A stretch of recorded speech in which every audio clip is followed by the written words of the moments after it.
descarado de un marido y su amante. Un drama que acabó en la sala de urgencias. Cuando mi marido me pidió pagar la factura del hospital con mi tarjeta, le dije que había cambiado la contraseña. ¿Queréis saber cómo terminó todo? Empezamos ahora mismo. Eran las 2 de la madrugada. Un agudo timbre de teléfono rasgó la oscuridad y el silencio de la noche. Me desperté sobresaltada, con el corazón martilleándome el pecho como un loco. Mi marido Javier no estaba en casa. Otra noche más fuera. Ya era algo tan habitual que me había cansado hasta de preguntar, pero una llamada a esas horas nunca había traído buenas noticias. Extendí la mano y contesté, todavía medio dormida. Diga, ¿quién es? ¿Es usted la persona de contacto de Javier García? Preguntó una voz de mujer fría, desconocida, sin una pizca de emoción. Sentí que el corazón se me encogía. Me incorporé de golpe en la cama. El sueño se desvaneció en un instante. Sí, soy su mujer. ¿Qué ha ocurrido? Llamamos de la sala de urgencias del Hospital Universitario La Paz. El señor García ha sufrido un accidente junto a una mujer. Están atendiéndolos ahora mismo. La hemorragia es grave. Necesitamos que un familiar venga inmediatamente para gestionar el ingreso y pagar los costes del tratamiento. Hemorragia, accidente, y una mujer. Los oídos me zumbaban y un frío glacial me recorrió el cuerpo. Antes de que pudiera procesar si debía llorar, gritar o entrar en pánico, sonó otra llamada. Era mi suegra. Colgué la llamada de urgencias y con manos temblorosas contesté a la suya. ¿Pero tú todavía duermes? ¿No sabes que a Javi le ha pasado algo horrible? ¿Es que no sabes cuidar de tu marido? Por eso anda por ahí a estas horas y le pasan estas cosas. La voz afilada de Pilar, mi suegra, atravesó el teléfono. Ni un ¿cómo estás? Solo reproches y acusaciones. Me mordí el labio con fuerza, luchando por contener un sollozo. Las lágrimas, sin embargo, rodaban sin cesar por mis mejillas. No lloraba por Javier, lloraba por mí, por mis últimos 6 años, por el infierno que había sido mi matrimonio. Colgué sin decir nada. En ese momento, las palabras eran inútiles. Me puse lo primero que encontré y salí de casa como un autómata. La sala de urgencias olía a desinfectante y estaba bañada en una luz cruda. La escena que vi me dejó helada.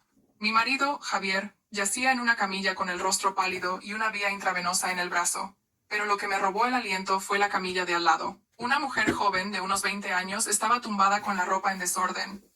Y en su cuello llevaba el collar de trébol de 4 hojas, que yo le había regalado a Javier por su cumpleaños, hacía 2 años.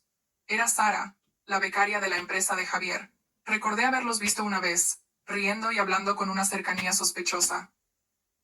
Era la mujer que había imaginado al ver los mensajes borrados apresuradamente del móvil de mi marido. «Ya estás aquí», dijo mi suegra, Pilar, que en lugar de consolarme, me agarró bruscamente del brazo. «Venga, rápido, ve a pagar la factura de Javi y de Sara. El médico dice que hay que dejar un depósito de 2000 euros. Vamos». Miré alternativamente a mi suegra y a Javier. Él acababa de abrir los ojos. Parecía agotado, pero en su mirada no había ni rastro de culpa. Con esfuerzo, abrió la boca. «Elena, ¿dónde está la tarjeta de crédito que te di? Dámela». La tarjeta de crédito. Estaba a mi nombre, pero era él quien controlaba los gastos, transfiriéndome cada mes una miseria para los gastos de la casa. Nunca supe en qué se gastaba el resto. «Señora, por favor, ayúdenos», dijo la tal Sara, con una voz empalagosamente dulce que me revolvió el estómago. «Me duele mucho. Ayúdenos». Esa palabra se clavó en mi corazón como un puñal. El descarado matrimonio adúltero y una suegra a la que solo le importaban el dinero y su hijo. La ira que había reprimido durante años estalló de golpe. Pero, extrañamente, no grité ni insulté. Una calma aterradora se apoderó de mí. Me solté suavemente de la mano de mi suegra, miré a Javier directamente a los ojos, y con una voz clara y firme que nunca antes había usado dije, «He cambiado la contraseña de esa tarjeta». Javier abrió los ojos como platos. Pilar se quedó boquiabierta. «¿Qué?» «He cambiado la contraseña», repetí, enfatizando cada sílaba, «y por motivos de seguridad, he llamado al banco para bloquearla temporalmente. ¿Queréis pagar la factura? Arreglaos vosotros o pedídselo a la mujer que está tumbada a vuestro lado». «¿Te has vuelto loca?», bramó Javier, intentando incorporarse, pero una mueca de dolor le hizo volver a tumbarse. «Sí, estoy loca», sonreí con amargura. «Loca por haber aguantado a un marido como tú, y a una familia política como la vuestra durante 6 años. ¿La factura del hospital? No tengo ni un céntimo. El accidente lo habéis provocado vosotros dos, así que solucionadlo vosotros». Dicho esto, me di la vuelta y salí sin mirar atrás. Ignoré los insultos de mi suegra y los gritos impotentes de Javier a mi espalda. Al cruzar las puertas de urgencias, Respiré hondo el aire frío de la noche. Por primera vez en 6 años sentí una inmensa liberación. Dejé el hospital atrás, ignorando el caos que se desataba a mis espaldas. El aire nocturno era gélido, pero mi corazón se sentía extrañamente vacío. Ya no dolía. Ya no había lágrimas. Supongo que cuando la paciencia humana llega a su límite, uno se vuelve increíblemente frío. Paré un taxi y sin pensar di la dirección de mi casa. Las luces de las farolas se deslizaban sobre mi rostro inexpresivo reflejado en la ventanilla. De repente, recordé un sobre sin remitente, que había encontrado en el buzón una semana antes. Dentro no había una carta, sino un fajo de fotos borrosas impresas en papel barato. Eran fotos de Javier y Sara, abrazados en la habitación de un hotel desconocido, besándose en un coche. Y la última la que más náuseas me provocó. Los dos, desnudos, enredados en sábanas blancas. No había gritado ni montado una escena. Simplemente guardé las fotos en una caja vieja y las cerré. Sabía que este día llegaría. Lo supe por las frecuentes ausencias nocturnas de Javier, por el olor a un perfume extraño en su ropa, por sus llamadas furtivas en el balcón. Esas fotos no fueron una revelación impactante, sino la cruel confirmación de una sospecha que me carcomía desde hacía mucho tiempo. El taxi se detuvo frente a mi casa. Pagué y bajé. El chalet de 3 plantas se alzaba silencioso en la oscuridad. Era una casa que mis padres me habían regalado al casarme, enteramente a mi nombre. Pero en 6 años, nunca había sido un verdadero hogar para mí. Fui a meter la llave y me di cuenta de que la puerta no estaba cerrada. Un mal presentimiento me recorrió. Abrí con cuidado y entré. La luz del salón estaba encendida y lo que vi fue un auténtico caos. Varias maletas enormes de mis suegros estaban tiradas en medio de la sala, con su ropa y enseres esparcidos por todas partes. Me quedé paralizada. ¿Qué hacían ellos aquí? Subí corriendo al segundo piso. La puerta de nuestro dormitorio estaba entreabierta. Desde dentro, oía los ronquidos rítmicos de mi suegro. Empujé la puerta y sentí que la sangre se me helaba. Mi suegro y mi suegra dormían plácidamente en mi cama. Mis almohadas y mi edredón estaban tirados en un rincón del suelo. El armario estaba abierto de par en par, y la ropa de mi suegra colgaba apretujada entre la mía, y mis vestidos, los que tanto apreciaba, los que había comprado con esfuerzo, estaban amontonados a los pies de la cama como un trapo sucio. En ese momento, mi suegra se movió y se despertó. Al verme de pie en la puerta como una estatua, no se inmutó. Al contrario, esbozó una sonrisa burlona. Una sonrisa desafiante y triunfante. Ah, ya has vuelto. Veo que todavía tienes la cara dura de aparecer por esta casa, dijo. Temblaba de rabia. ¿Por qué estáis aquí? ¿Quién os ha dado permiso? Mi suegra se incorporó, cruzándose de brazos y alzando la voz. ¿Permiso? ¡Qué ridiculez! Javier es mi hijo, y esta es la casa de mi hijo, así que también es mi casa. No necesito tu permiso para dormir donde me plazca. A partir de hoy, esta habitación es nuestra. Tú te vas al trastero de abajo. El trastero. Aquella habitación pequeña y húmeda donde se amontonaban trastos viejos. Su plan era relegarme a ese rincón, convertirme en una criada, en una invitada no deseada en mi propia casa. ¿De qué está hablando? Apreté los dientes. Esta casa es mía. Es la casa que mis padres me compraron a mí. ¿Y qué si es tuya? Resopló. Te casaste con mi hijo, así que lo tuyo es de mi hijo. Y lo de mi hijo, por supuesto, es mío. Es simple, ¿no?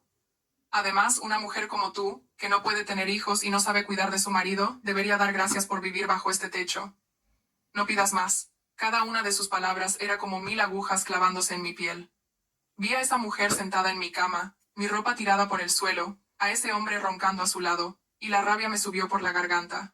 No solo me estaban robando a mi marido, sino también mi vida y mi dignidad. No dije nada más. Bajé en silencio y me dejé caer en el sofá, en medio del desorden de mis suegros. El cuerpo me pesaba como el plomo, pero mi mente estaba extrañamente lúcida. Las lágrimas se habían secado hacía mucho tiempo. Ahora solo quedaba un frío que me calaba hasta los huesos.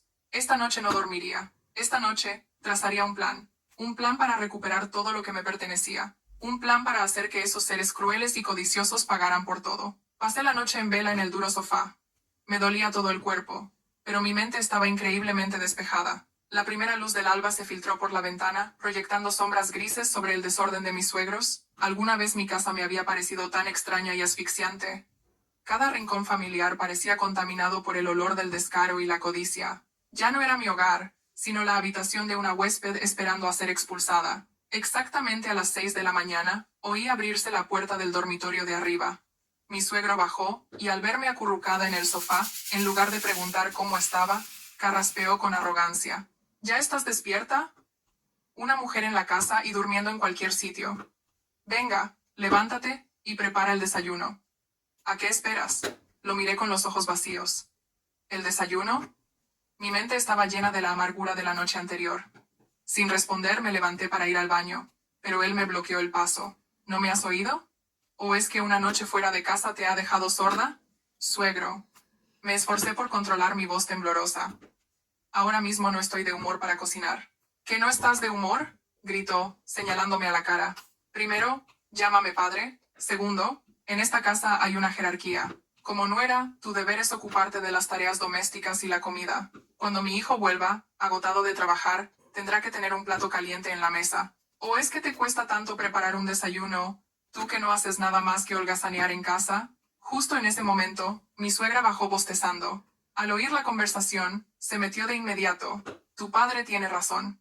Tantos años viviendo a cuerpo de rey en casa y ha perdido el norte, en lugar de pensar en el desayuno, le contesta a su suegro. Qué mala suerte hemos tenido con la nuera que nos ha tocado. Holgazanear. Esa palabra me abofeteó. Miré a esas dos personas que en 6 años nunca me habían respetado. Antes de casarme, yo era una exitosa desarrolladora de productos turísticos. Ganaba 3 veces más que Javier. Renuncié a mi brillante carrera, a los viajes, a mi pasión, para convertirme en ama de casa. Pensé que era un sacrificio, pero a sus ojos, era un delito. ¿Qué había hecho en los últimos 6 años? Cuidé de mi hija Alba con devoción, mantuve esta casa impecable, me tragué mi frustración y los traté con respeto. Pero lo único que recibí a cambio fue desprecio, indiferencia y, ahora, insultos directos. Ellos no vieron las noches que pasé en vela cuando mi hija estaba enferma. No vieron las comidas que preparé con esmero. A sus ojos, yo era simplemente un parásito inútil que vivía de su hijo. La frustración me subió a la garganta, pero no lloré. Mi corazón se estaba volviendo de hielo. ¿De acuerdo?, dije inesperadamente.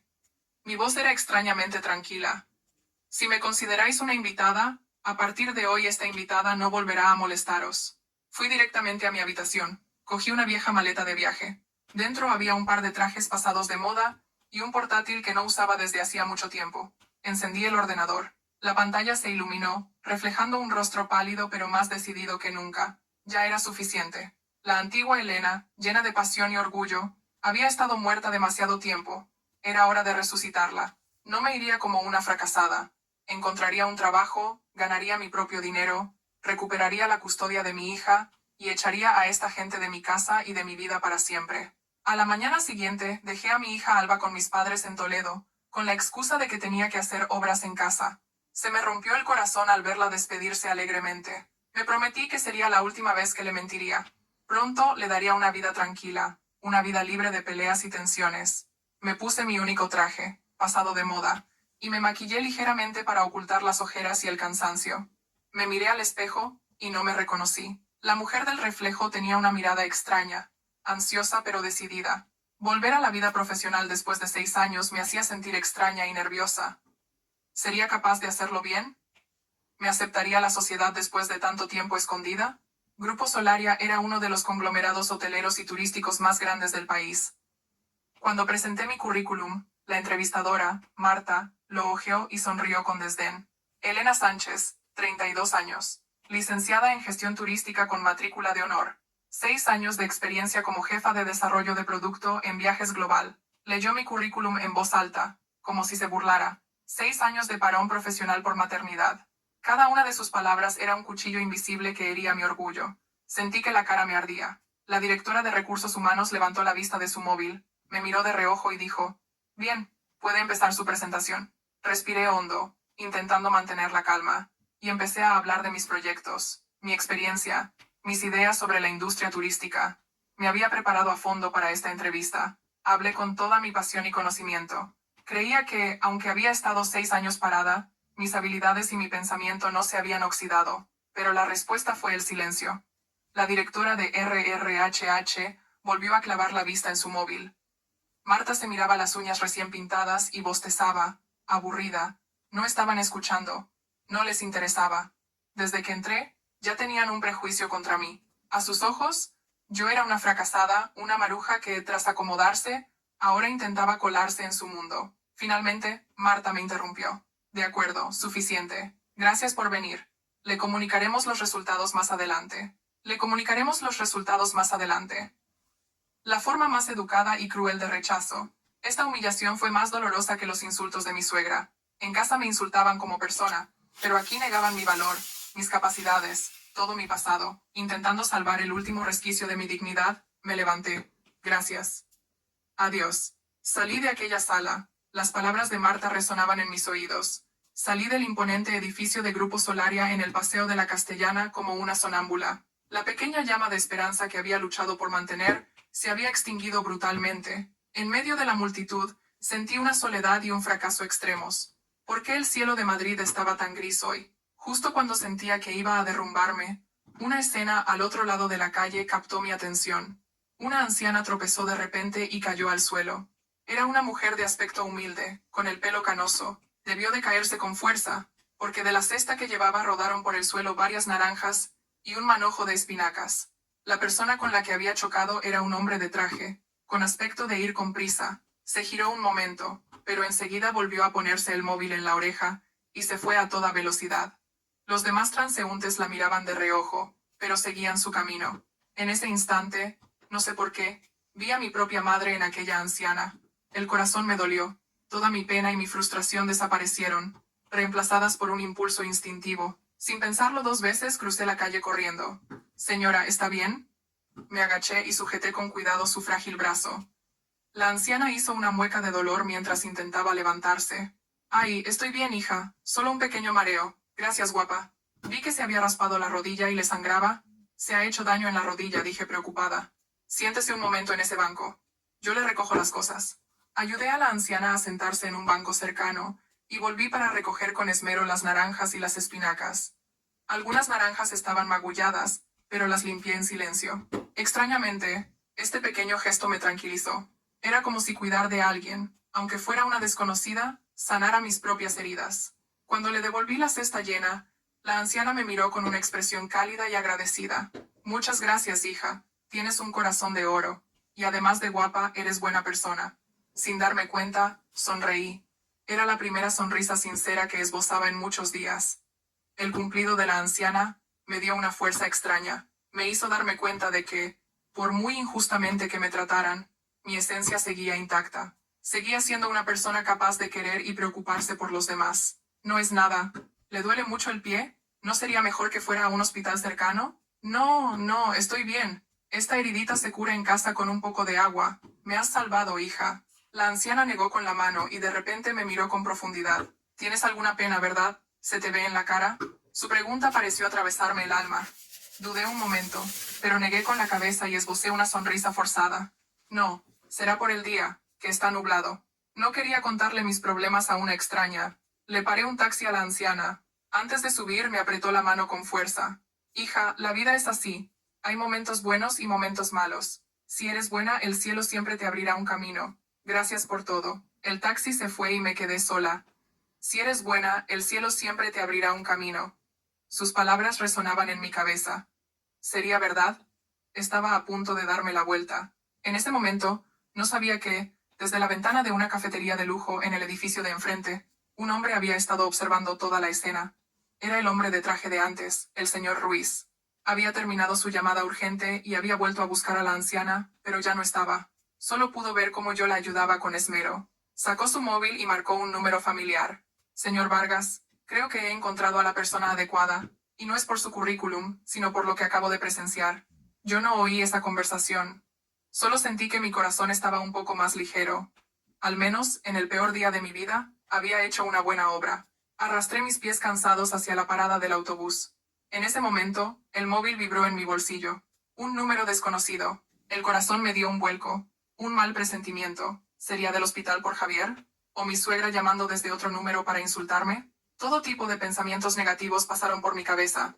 Respiré hondo y contesté. Diga. Buenas tardes. Hablo con la señora Elena Sánchez.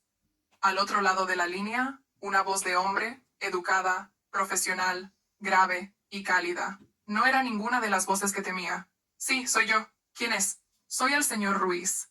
De la Secretaría de Presidencia de Grupo Solaria. Grupo Solaria. Sentí que el corazón se me caía a los pies. Era evidente. Me llamaban para comunicarme el resultado de la entrevista. Una llamada para cerrar oficialmente la única puerta de esperanza que tenía, para asegurarse de que no me hiciera falsas ilusiones. Ah, sí. Buenas tardes, dije, con la decepción ya tiñendo mi voz. Señora Sánchez, no la llamo para comunicarle el resultado de la entrevista para el puesto al que aplicó esta mañana. ¿No? Me quedé aún más confundida. ¿Entonces me llamaban para recriminarme mi actitud? ¿O había algún problema con mis documentos? En nombre del presidente, me gustaría hacerle una propuesta de trabajo especial, continuó el señor Ruiz, con voz impasible. Me quedé sin palabras. ¿Una propuesta de trabajo especial? Sí. Nos gustaría ofrecerle el puesto de chef personal del presidente, el señor Mateo Vargas. Casi me eché a reír de lo absurdo que sonaba. ¿Chef personal del presidente? ¿Qué broma era esta? Señor Ruiz, creo que hay un error. Yo hice la entrevista para un puesto de desarrolladora de productos turísticos. En mi currículum no hay ni una sola línea relacionada con la cocina, porque nuestro presidente tiene unos criterios muy particulares para contratar personal, respondió el señor Ruiz, de forma enigmática. Hemos descubierto que usted posee una cualidad que para nosotros es muy importante. El trabajo consistiría en preparar el almuerzo de lunes a viernes en la cocina privada de la oficina del presidente. Seguía sin poder creerlo. Era demasiado surrealista. Una empresa como Grupo Solaria no podía contratar para un puesto tan importante como el de chef personal del presidente de una forma tan extraña y poco ortodoxa. Tenía que haber un error. El salario inicial para este puesto es de 5.000 euros mensuales. 5.000 euros. La cifra retumbó en mis oídos como un trueno. Me quedé boquiabierta, sin poder decir nada. ¿5.000 euros al mes por preparar un almuerzo? Javier me daba una tarjeta con un límite de 500 euros al mes, y lo hacía como si me estuviera concediendo un gran favor. ¿De verdad? ¿No es una estafa? Tartamudeé. La duda y una esperanza frenética luchaban en mi cabeza. Grupo Solaria no pierde el tiempo en bromas. Esta es una propuesta seria. Piénselo y denos una respuesta mañana antes de las 9 de la mañana. Si acepta, puede empezar mañana mismo. El señor Ruiz colgó. Me quedé de pie, aturdida, en medio de la parada del autobús. En mis oídos aún zumbaba esa información increíble. ¿Qué estaba pasando? ¿Por qué yo? ¿A qué cualidad se referían? ¿Podría tener algo que ver con haber ayudado a la anciana? No, era una acción demasiado corriente. Una coincidencia tan increíble no podía existir. Mi mente era un torbellino de preguntas. Podía ser una trampa, una broma pesada de alguien. Pero, ¿y si era verdad? 5.000 euros. Esa cifra no era solo dinero, era libertad. Era el billete para escapar del infierno en el que vivía. La posibilidad de recuperar a mi hija y empezar de nuevo. Miré mi reflejo en el cristal de la marquesina. Una mujer pálida, agotada, desesperada. Pero en el fondo de sus ojos, una pequeña llama empezaba a arder. La llama de la audacia. Ya no tenía nada que perder. Mi vida ya había tocado fondo. Si era una trampa, la aceptaría. Si era una oportunidad, aunque solo hubiera una posibilidad entre 1.000.000, tenía que aprovecharla. Con manos temblorosas estuve a punto de volver a marcar el número del señor Ruiz, pero me detuve. Me había dicho que respondiera mañana por la mañana. Necesitaba tiempo para pensar, para calmarme, pero en el fondo de mi corazón ya sabía la respuesta. Me pregunté a mí misma. Elena, ¿puedes hacerlo? Y por primera vez en 6 años, una voz fuerte desde lo más profundo de mi ser respondió. Claro que sí. ¿Por qué no? A la mañana siguiente llamé al señor Ruiz. Me temblaba la voz, pero mi tono era firme. Acepto. Esa sola palabra me hizo sentir como si hubiera firmado una declaración de independencia. No volví a casa. Fui a un supermercado cerca de la oficina. Mi cabeza era un hervidero de ideas. ¿Qué prepararía para el primer almuerzo? Para el presidente de una gran empresa, seguro que tendría que ser algo sofisticado, lujoso, caro. Pero enseguida deseché la idea. No era una chef profesional. Solo era una mujer corriente que cocinaba con todo su corazón. Mi único ingrediente especial era la sinceridad. Así que decidí cocinar lo más sencillo. Comida de recuerdo. La comida que mi madre siempre me preparaba de pequeña. La cocina privada del presidente estaba en la última planta del edificio, perfectamente aislada. No era grande, pero era increíblemente moderna y limpia, equipada con los últimos electrodomésticos. El señor Ruiz me guió y me dijo brevemente. Todo lo que necesita está aquí. A las 12 en punto, sirva la comida en esa mesa de allí. El presidente comerá solo, así que no tendrá que verlo directamente. Suspiré aliviada. No sabía cómo enfrentarme a ese misterioso presidente. Empecé a cocinar de inmediato. El menú de hoy, lentejas a la riojana, tortilla de patatas y un par de sencillas guarniciones. Un menú casero de lo más normal, pero lo preparé con todo mi esmero. Recordé el toque de mi madre. Cómo decía que el sofrito era el alma del guiso. Que el mejor condimento era el cariño. Exactamente a las 12, serví la comida en una pequeña mesa. Arroz blanco, humeante, el aroma de las lentejas, la tortilla jugosa. Limpié todo en silencio y salí por un pasillo de servicio. Mi corazón latía con fuerza, como el de un estudiante esperando la nota de un examen. Pasé toda la tarde sentada en una cafetería cercana, sin poder alejarme. Estaba nerviosa. ¿Le gustaría? ¿Pensaría que me estaba burlando de él al servirle una comida tan corriente? ¿O recibiría una llamada despidiéndome al día siguiente? Casi a las 5 de la tarde, sonó mi móvil. De nuevo, el número del señor Ruiz. Se me encogió el corazón. Sí, señor Ruiz. Señora Sánchez. ¿Sigue cerca de la oficina? Al presidente le ha encantado. Puede volver mañana. Me quedé sin palabras. ¿Le ha encantado? ¿De verdad? Sí, la voz del señor Ruiz también sonaba un poco sorprendida. De hecho, el presidente normalmente apenas almuerza. Pero hoy se ha comido todo lo que usted ha preparado, sin dejar nada. Me levanté de un salto. La alegría me estalló en el pecho. No era por los 5.000 euros. No era por el trabajo. Era por la sensación de ser valorada. El hecho de que, con mis manos, con mi sinceridad, había llegado al corazón de una persona que ni siquiera conocía. Era una dulzura indescriptible, un gran consuelo para mi alma herida. Muchas gracias, dije en voz baja. De nada. Pero, señora Sánchez. El señor Ruiz dudó. Probablemente no la contrataron por sus habilidades culinarias. Sus enigmáticas palabras despertaron una gran curiosidad en mí. Iba a preguntar más, pero él ya había cambiado de tema. Bueno, tengo que irme. Nos vemos mañana. Colgó. Me quedé de pie, aturdida, en medio de la cafetería. Si no era por mis habilidades culinarias, entonces ¿por qué? ¿A qué cualidad se refería? ¿Qué clase de persona era ese Mateo Vargas? Ese presidente frío y misterioso. Era el salvavidas que me había lanzado cuando estaba en mi peor momento, mi salvador. Pero, ¿por qué lo hacía? Miles de preguntas invadieron mi mente. Los días siguientes, mi vida se dividió en dos mundos completamente diferentes. De día, era la chef personal del presidente, trabajando en un espacio tranquilo y lujoso, donde me trataban con respeto. Cada día ponía todo mi empeño en crear el mejor plato, siempre cocina casera española. Y cada día, el señor Ruiz me informaba en voz baja, que el presidente se lo había comido todo sin dejar nada. Este reconocimiento silencioso fue un gran impulso para recuperar la confianza que había perdido hacía mucho tiempo. Pero por la noche, volvía al infierno.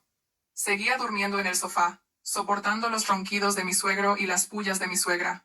Al ver que salía temprano y volvía tarde cada día, y que mi aspecto era más cuidado, empezaron a mirarme con más recelo.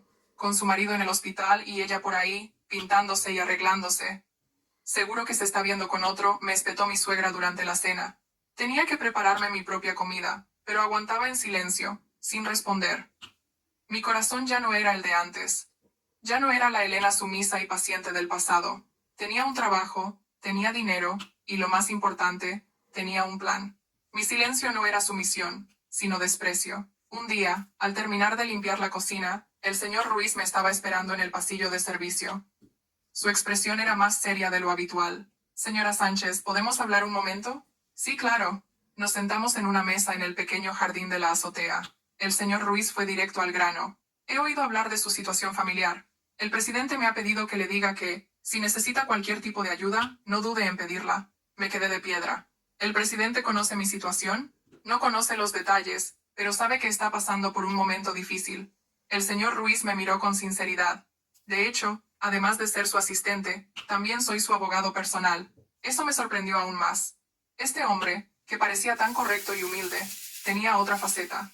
Intuitivamente, sentí que podía confiar en él, y decidí contárselo todo. Le hablé de la infidelidad de mi marido, de la codicia de mis suegros, de cómo habían ocupado mi casa, y me habían echado de mi propio dormitorio.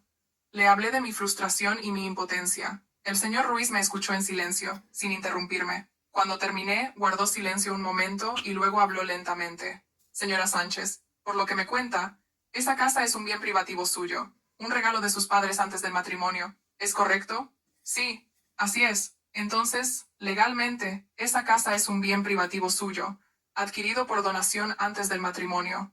Su marido y sus suegros no tienen ningún derecho sobre ella. La actuación de sus suegros podría constituir un delito de allanamiento de morada. Cada palabra del señor Ruiz era como una luz que iluminaba mi confusa mente. Hasta ahora había pensado que, al estar casada, mis bienes también eran comunes. Me había dejado llevar por la lógica absurda de mis suegros. Entonces, ¿qué debo hacer?, pregunté, con una voz llena de esperanza. Tiene derecho a exigirles que abandonen la casa. Si se niegan, puede recurrir a la ley. Pero el señor Ruiz hizo una pausa y me miró profundamente. Sin embargo, simplemente echarlos sería un castigo demasiado leve. A veces, hay que usar la ley, usar lo que te pertenece como un arma para contraatacar. No entendí del todo sus palabras. El señor Ruiz sonrió enigmáticamente y sacó una tarjeta de visita de su cartera. Esta es la inmobiliaria más fiable de Madrid. Un amigo mío trabaja allí. Su casa está en una buena zona, cerca de colegios y hospitales. Si la alquila, podría obtener una renta mensual bastante alta.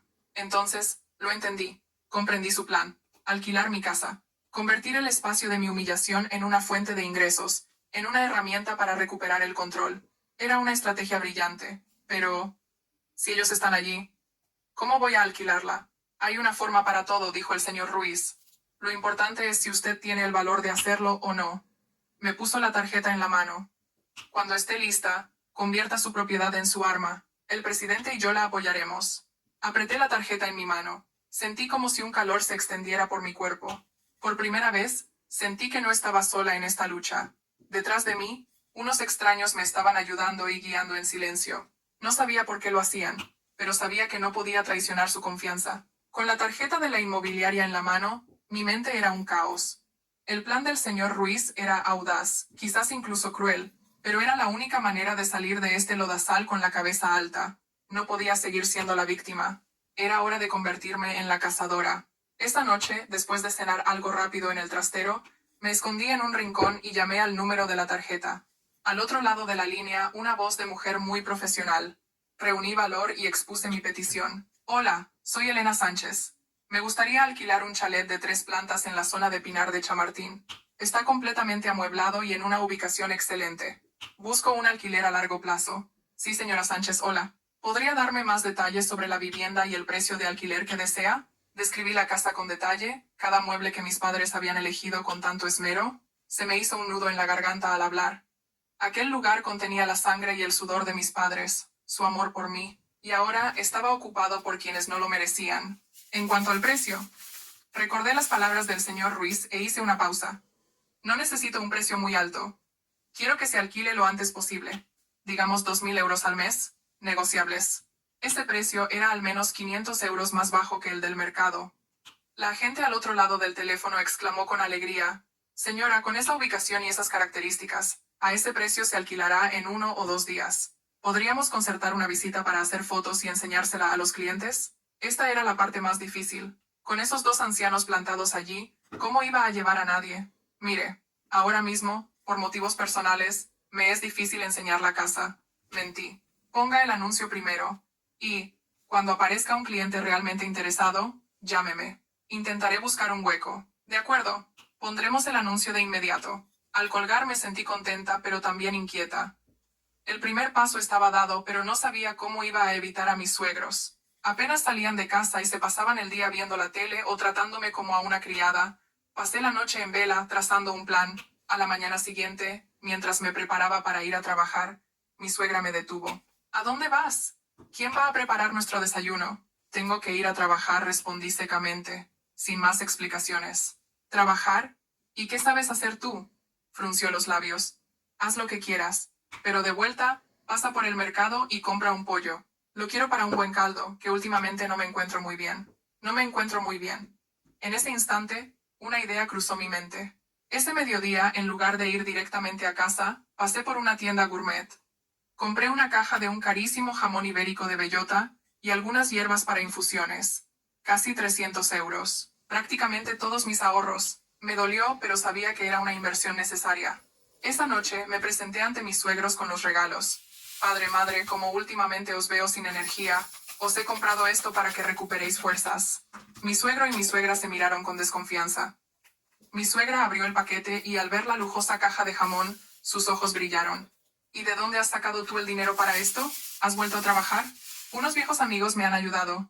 No preguntaron más. La codicia venció a la sospecha. Durante los días siguientes, seguí llevándoles comida deliciosa y productos de calidad. Poco a poco, su actitud hacia mí fue cambiando. Seguían siendo arrogantes, pero ya no me insultaban con la misma crudeza. Cuando sentía que mi plan iba sobre ruedas, ocurrió algo inesperado. Era una noche de fin de semana. Mientras yo hacía las tareas de casa, sonó el móvil de mi suegra. Al contestar, de repente gritó: ¿Qué? Que Javier está ingresado. ¿Por qué? Se me paró el corazón, pero entonces oí el resto. Ah, una intoxicación alimentaria por beber demasiado. Ay, este hijo mío. Vale, voy para allá. Colgó y, mientras se vestía a toda prisa, me hizo un gesto con la barbilla. Tú quédate aquí y vigila la casa. Tu padre y yo vamos a ver a Javier. En el momento en que salieron y se cerró la puerta, supe que había llegado mi oportunidad. Pero justo cuando iba a llamar a la agente inmobiliaria, sonó mi móvil. Era ella. Su voz era apremiante. Señora Sánchez, disculpe la hora. Pero tengo una pareja de expatriados que regresan de Estados Unidos y tienen que volver a irse pronto. Han visto las fotos de su casa y les ha encantado. ¿Quieren verla ahora mismo? Dicen que si les gusta dejarían la señal esta misma noche. ¿Le viene bien? El corazón me latía a 1000 por hora. ¿Ahora mismo? Mis suegros acababan de salir, pero no sabía cuándo volverían. ¿Qué hacer? Mi cabeza trabajaba a toda velocidad. Si perdía esta oportunidad, no sabía cuándo volvería a presentarse otra tan buena. Mis suegros podían volver enseguida o pasar la noche en el hospital. Era impredecible. El tiempo que tenía era muy corto. Sí, respondí con firmeza. Dígales que vengan ya. En media hora. Necesito ordenar un poco. Estupendo, señora. Se los llevo ahora mismo. Al colgar, empecé a limpiar la casa como un torbellino. Corrí al dormitorio, metí toda la ropa de mis suegros de cualquier manera en sus maletas. Rocié perfume para eliminar su olor rancio. Ordené el salón y escondí en un rincón todo lo que no era mío. En 20 minutos, la casa había recuperado su aspecto original, limpio y ordenado. Justo entonces sonó el timbre. Entraron la agente y la pareja de expatriados. Eran gente educada y tranquila. Nada más entrar, la mujer exclamó: «Oh, qué casa tan bonita, es muy acogedora y está impecable». Sentí una mezcla de orgullo y amargura. Este era el verdadero aspecto de mi casa antes de ser invadida. Dieron una vuelta por el salón, la cocina y el dormitorio de arriba. Les encantó especialmente la cocina moderna y el pequeño jardín de la azotea. «Nos encanta esta casa», dijo el marido al terminar. «Queremos un contrato a largo plazo, de al menos un año. ¿Podríamos pagar ahora mismo la fianza y 3 meses de alquiler por adelantado? Mañana por la mañana tenemos que ir al aeropuerto». El corazón me iba a estallar. Todo estaba sucediendo tan rápido y tan bien que no podía creerlo. La agente redactó el contrato rápidamente. Leí cada cláusula con atención. Mientras tanto, temía que la puerta se abriera de golpe y aparecieran mis suegros. Por suerte todo transcurrió sin problemas hasta la firma final y la notificación de la transferencia en mi móvil. Acompañé a los clientes a la puerta y nada más cerrarla, me apoyé en ella y solté un largo suspiro. Abrí la aplicación del banco en mi móvil. Al ver la cifra en la pantalla, se me llenaron los ojos de lágrimas. 8.000 euros. La fianza y 3 meses de alquiler. Para algunos no sería mucho dinero, pero para mí en ese momento era una fortuna. No era solo dinero. Era libertad. Era independencia. Era la primera munición en la batalla por recuperar mi vida. Me dejé caer al suelo y rompí a llorar. Pero no eran lágrimas de humillación y tristeza. Eran lágrimas de liberación y de una felicidad abrumadora. Por primera vez en 6 años, había logrado algo grande por mí misma. Había tomado las riendas de mi destino. Estuve sentada así un buen rato hasta que me recompuse. Sabía que no tenía mucho tiempo. Llamé inmediatamente al señor Ruiz. «Señor Ruiz, lo he conseguido. He alquilado la casa». Al otro lado de la línea, la voz del señor Ruiz sonaba muy satisfecha. «Bien hecho, señora Sánchez. Muy bien hecho. Ahora, el siguiente paso. Use parte de ese dinero para contratarme oficialmente como su abogado en el proceso de divorcio. Hay que actuar con rapidez». «Sí, de acuerdo». Al día siguiente, me reuní con el señor Ruiz en una cafetería. Firmé el contrato de representación legal y le transferí parte de los honorarios. Con el contrato en la mano, me sentí más fuerte que nunca. Ya no estaba sola. La ley estaba de mi lado. Salí de la cafetería sintiéndome ligera y llena de esperanza. El camino por delante aún era largo y difícil, pero sabía que iba en la dirección correcta. Recuperaría a mi hija y reconstruiría mi vida. Mientras pensaba en el futuro, vibró el móvil en mi bolsillo. Una nueva notificación de mensaje. Lo abrí. Era de Javier. Unas pocas palabras, pero fueron como un jarro de agua fría sobre la llama de esperanza que ardía en mi corazón. Me han dado el alta. ¿Dónde estás? Vuelve a casa ya. Había salido del hospital y había vuelto a casa. Mi pesadilla aún no había terminado. Con el corazón encogido, paré un taxi. No le tenía miedo. Ya no. Pero la idea de tener que enfrentarme a él, de respirar el mismo aire cargado de su hipocresía y su descaro, me daba asco. Al abrir la puerta, vi a Javier sentado en el sofá con las piernas cruzadas. El mismo sofá que mi padre había elegido con tanto esmero. Estaba un poco más delgado y su rostro aún estaba pálido, pero su actitud era extrañamente arrogante. Llevaba ropa nueva, de marca, muy diferente de su estilo habitual. Mis suegros lo flanqueaban, como si sirvieran a un rey. Mi suegra sostenía un plato de fruta cortada y mi suegro lo abanicaba. Era una escena ridícula. Al verme entrar, la expresión de mi suegra cambió por completo. ¿De dónde vienes a estas horas? Tu marido sale del hospital y tú ni siquiera estás en casa para prepararle la comida. Javier levantó la barbilla y dijo con arrogancia: Déjala, mamá. Se ha acostumbrado a la buena vida en casa y se le han subido los humos. Necesita salir un poco y ver mundo. Sin decir nada, fui a la cocina a por un vaso de agua. Javier me siguió y bloqueó la puerta. ¿Qué pasa? Te mando un mensaje y no contestas. Últimamente te has vuelto muy valiente, ¿no? Si tienes algo que decir, dilo ya. No tengo tiempo, respondí, sin mirarlo. Él esbozó esa sonrisa burlona que tanto odiaba. Elena, sé que estás enfadada por lo del otro día, pero todos los hombres cometen errores. Si te quedas tranquilita en casa y cuidas bien de mis padres, no te trataré mal. Hablaba como si me estuviera haciendo un favor. Su descaro había alcanzado un nivel incomprensible para una persona normal. Ah, por cierto, dijo, dándose aires de importancia. Contigo es agotador hablar. He venido a dar una buena noticia a toda la familia. Alzó la voz, para que sus padres lo oyeran desde el salón. A partir de hoy, nuestra familia empieza una nueva vida. Vuestro hijo ya no es un simple empleado. Los ojos de mis suegros brillaron. ¿Qué ha pasado, hijo? Me han fichado como director de proyectos en Grupo Solaria. Sueldo inicial de 10.000 euros al mes, más bonus. 10.000 euros. Al oír la cifra, mis suegros se quedaron boquiabiertos y luego estallaron en vítores. Dios mío, qué grande es nuestro hijo, director en Grupo Solaria.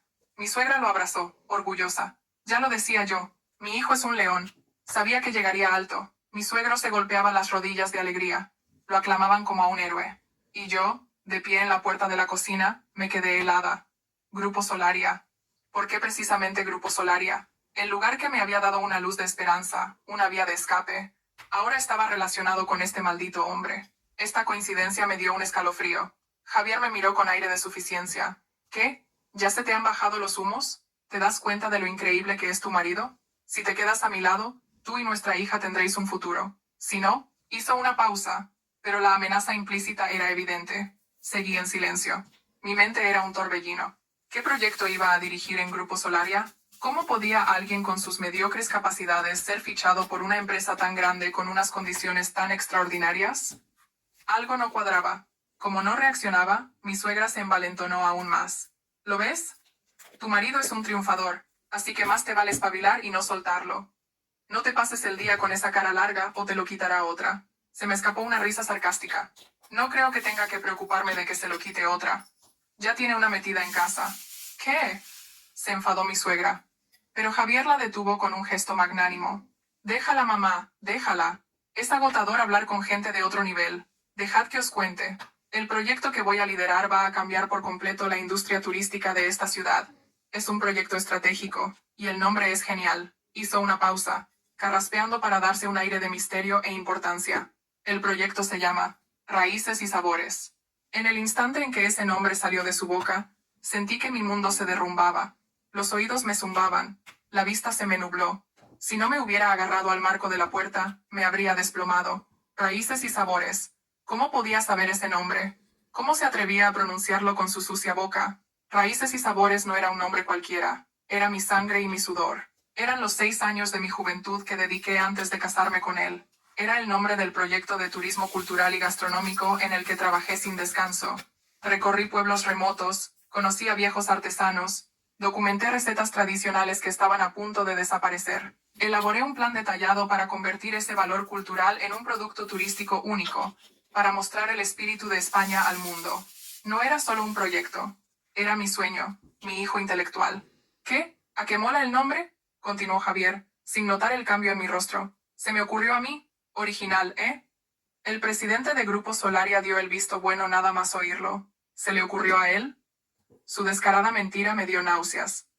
6 años atrás, cuando el proyecto estaba casi terminado, se lo conté emocionada. Él se mostró muy indiferente, diciendo que era imposible ganar dinero con algo tan folclórico. Se rió de mis ensoñaciones. Resulta que no era indiferencia. Lo recordaba, y había estado esperando en silencio la oportunidad. Cuando me convertí en una simple ama de casa, insignificante a sus ojos, lo robó descaradamente y se lo apropió. Esto ya no era una traición sentimental. Era la traición más cruel y repugnante. No solo me había sido infiel, me había robado el alma. Había arrebatado el pasado, el intelecto y la pasión de la persona que lo había sacrificado todo por él. Estoy un poco cansada, me voy a descansar, logré decir. La voz se me quebró. No podía seguir allí ni un segundo más. Sentía que no podría contener el impulso de arañarle su cara hipócrita. ¿Otra vez cansada?, murmuró mi suegra. Siempre está cansada. La ignoré y corrí hacia el trastero. Cerré la puerta de un portazo y eché el cerrojo. Todo mi cuerpo temblaba. La rabia y el dolor me quemaban el corazón. Me dejé caer al suelo y me agarré la cabeza. ¿Por qué? ¿Por qué podía ser tan cruel? Me había robado 6 años de juventud y paciencia. Ahora, intentaba arrebatarme todo lo que había tenido, todo lo que me enorgullecía. Quería borrarme por completo, convertirme en una sombra. No, no lo permitiré. Si antes solo quería divorciarme y alejarme de él, ahora todo había cambiado. No podía simplemente irme. Tenía que recuperar lo que era mío. Tenía que mostrar al mundo su verdadera cara. Así como él me lo había quitado todo, yo se lo quitaría todo a él. El dolor agudo se transformó en una fuerza fría. Las lágrimas cesaron, y en mi mente solo quedaba una idea. Pruebas. Necesitaba pruebas. Recordé que había guardado todos los datos del proyecto Raíces y Sabores en un disco duro externo. Ese disco duro, junto con mi viejo portátil, lo había guardado en algún lugar de este trastero al hacer limpieza. Tiene que estar aquí. Tiene que estar aquí. Era mi única arma.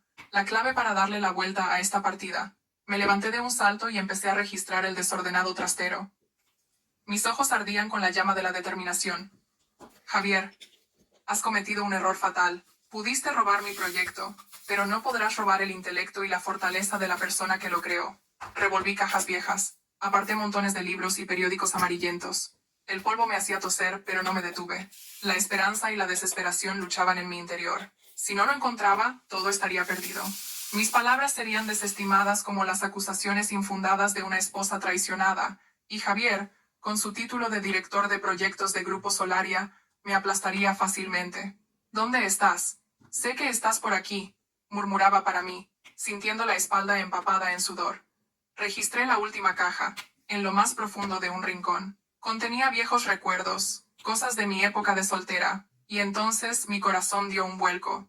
En el fondo de la caja, descolorida por el tiempo, había una funda de portátil negra.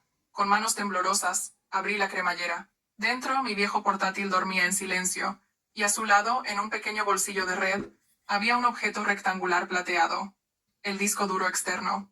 Lo abracé contra mi pecho. Sentí como si hubiera recuperado una parte perdida de mi alma.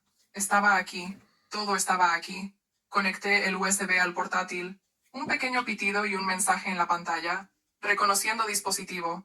Cada segundo de espera fue una tortura. Finalmente, apareció el icono de una nueva unidad en la pantalla. Suspiré aliviada. Era como volver a nacer. Con manos temblorosas, hice doble clic en la unidad. Aparecieron varias carpetas. Y allí estaba. Una carpeta con el nombre claro y en mayúsculas, a raíces y sabores. Hice clic. Todo se desplegó ante mis ojos. Docenas de archivos de Word con el plan de negocio y estudios de mercado. Más de 100 diapositivas de PowerPoint elaboradas que visualizaban la idea. Archivos de Excel detallados con presupuestos y análisis de rentabilidad. Y lo más importante, en la parte inferior de cada archivo, la información de la fecha de creación. Todas con fechas de hacía 6-7 años. Era esto, la prueba irrefutable. Una sonrisa fría se dibujó en mis labios. Javier, estás acabado. Actué sin perder un segundo. Primero, copié la carpeta entera de raíces y sabores a mi ordenador. Luego, conecté un nuevo USB e hice otra copia. No contenta, comprimí la carpeta y la envié a otra dirección de correo electrónico mía, con una contraseña segura. Por último, subí todos los datos a un servicio de almacenamiento en la nube. Tenía que asegurarme de que, pasara lo que pasara, Aunque Javier se diera cuenta e intentara destruir las pruebas, tendría copias de seguridad en varios lugares. No cometería el error de tener una sola carta oculta. Cuando terminé sentí que todo el cuerpo se me relajaba. Me dejé caer al suelo, apoyada en la pared. La ira inicial había desaparecido, reemplazada por una calma aterradora. Ya no era la víctima pasiva, ahora tenía el control. En mis manos tenía el arma para derribar a Javier en cualquier momento. Pero no actuaría precipitadamente. Necesitaba un plan perfecto. Tenía que elegir el momento y el lugar exactos para dar el golpe de gracia. Un golpe que lo dejara sin posibilidad de levantarse. Pensé en el señor Ruiz y en ese misterioso presidente, Mateo Vargas. ¿Debía contarles esto? Me habían ayudado. Pero todavía no era el momento. Esta era mi guerra. Quería hacer justicia con mis propias manos. Cuando necesitara ayuda legal, entonces buscaría al señor Ruiz. Mientras pensaba, sonó mi móvil. Un mensaje de una vieja amiga que trabajaba en prensa. Lo abrí. Era un mensaje corto, pero su contenido me dejó helada. Tía, notición. El presidente de Grupo Solaria, Mateo Vargas, ha tenido un accidente de coche. La víctima es una becaria de la empresa de tu marido. ¿Qué? ¿Mateo Vargas había tenido un accidente? ¿Y la víctima era la amante de Javier, Sara? Dos nombres que parecían no tener relación ahora estaban conectados por un suceso impactante. Esto no podía ser una coincidencia. La intuición de una mujer que ha sufrido demasiadas mentiras me lo decía. Había una conspiración en marcha. Busqué información en Internet de inmediato. La prensa sensacionalista ya estaba publicando titulares llamativos. Presidente de un gran grupo empresarial, sospechoso de atropello y fuga, misterioso accidente de tráfico entre un magnate y una joven. La información aún era confusa, pero el nombre de Mateo Vargas y Grupo Solaria ya se mencionaba por todas partes. Lo extraño era que ningún medio de comunicación importante se atrevía a publicar la noticia. Era una prueba del poder de Grupo Solaria. Intentaban controlar la crisis. Y entonces, en un foro de Internet, encontré una publicación. Un usuario anónimo había dado más detalles. La víctima era Sara Díaz. Estaba recibiendo tratamiento de urgencia en el hospital, y la persona que se encargaba de todo y trataba con la prensa era su hermana, la directora de comunicación de Grupo Solaria, Marta Díaz. Marta. Ese nombre me dio un escalofrío. La mujer que me había humillado en la entrevista. La hermana de Sara. Las piezas dispersas del puzzle encajaron de forma aterradora. No era un simple accidente. Era una trampa. Una trampa elaborada. Y la mente maestra era Marta. Pero, ¿por qué? ¿Por qué haría algo así?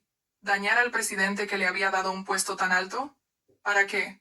¿Para sacarle dinero? ¿O para vengar a su hermana? Pero, ¿vengar qué? ¿Acaso había habido algo entre Mateo Vargas y Sara? Mi cabeza era un ovillo enredado. Me sentía atrapada en un laberinto sin salida. Un laberinto donde todos tenían secretos y dobles caras. A la mañana siguiente, fui a trabajar como de costumbre.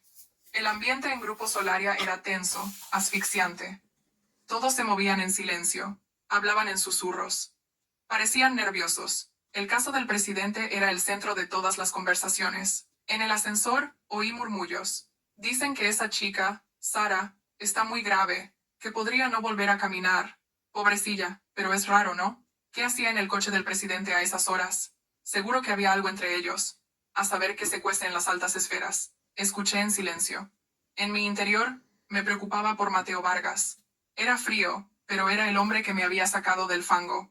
No sabía por qué lo había hecho, pero en mi corazón sentía que le debía algo. No podía quedarme de brazos cruzados mientras caía en una trampa. Ese mediodía, después de preparar el almuerzo, estaba viendo el canal interno de la empresa cuando apareció Marta en la pantalla. Llevaba un traje negro y un maquillaje discreto, pero parecía agotada. Tenía los ojos enrojecidos y la voz ronca. Se dirigió a todos los empleados como directora de comunicación y como familiar de la víctima. Empleados, gracias por vuestro interés y vuestro apoyo a mi familia. Mi hermana ha superado la fase crítica, pero su estado sigue siendo reservado. Sobre este desafortunado incidente, la policía está investigando.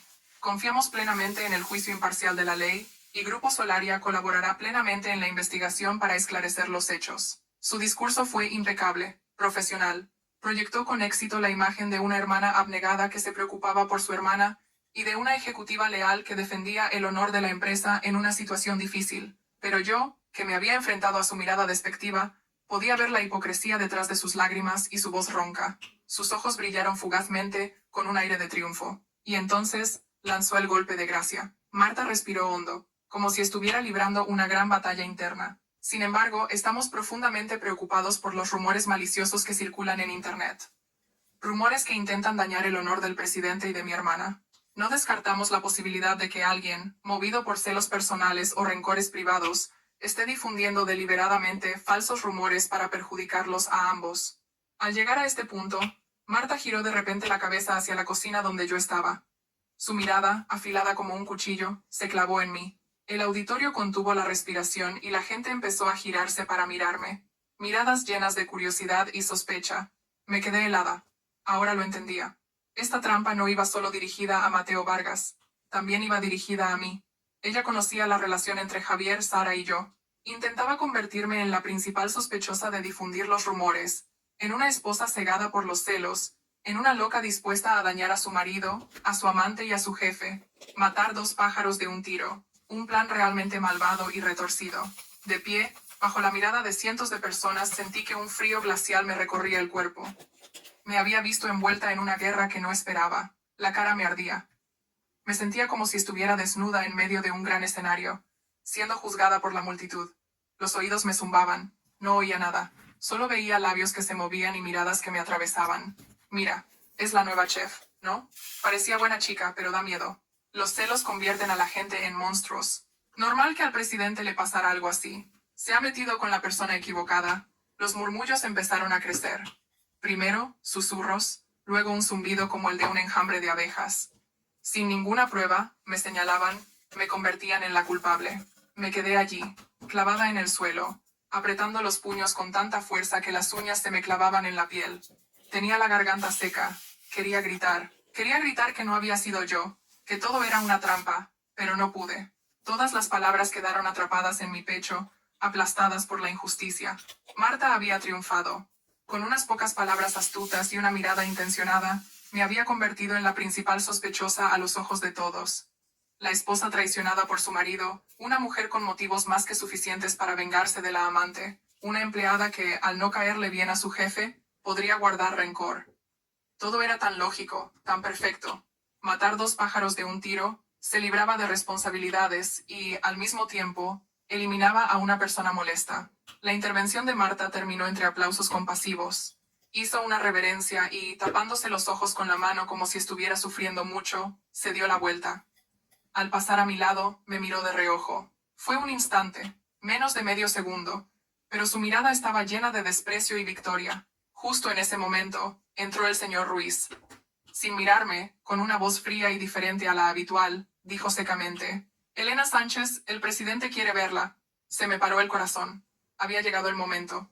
El juicio final. Arrastré los pies. Seguí al señor Ruiz por un pasillo largo y silencioso. Cada paso era como pisar los fragmentos de mi fe y mi esperanza. El señor Ruiz se detuvo ante la imponente puerta del despacho del presidente. Llamó 3 veces y me hizo un gesto para que entrara. Adelante.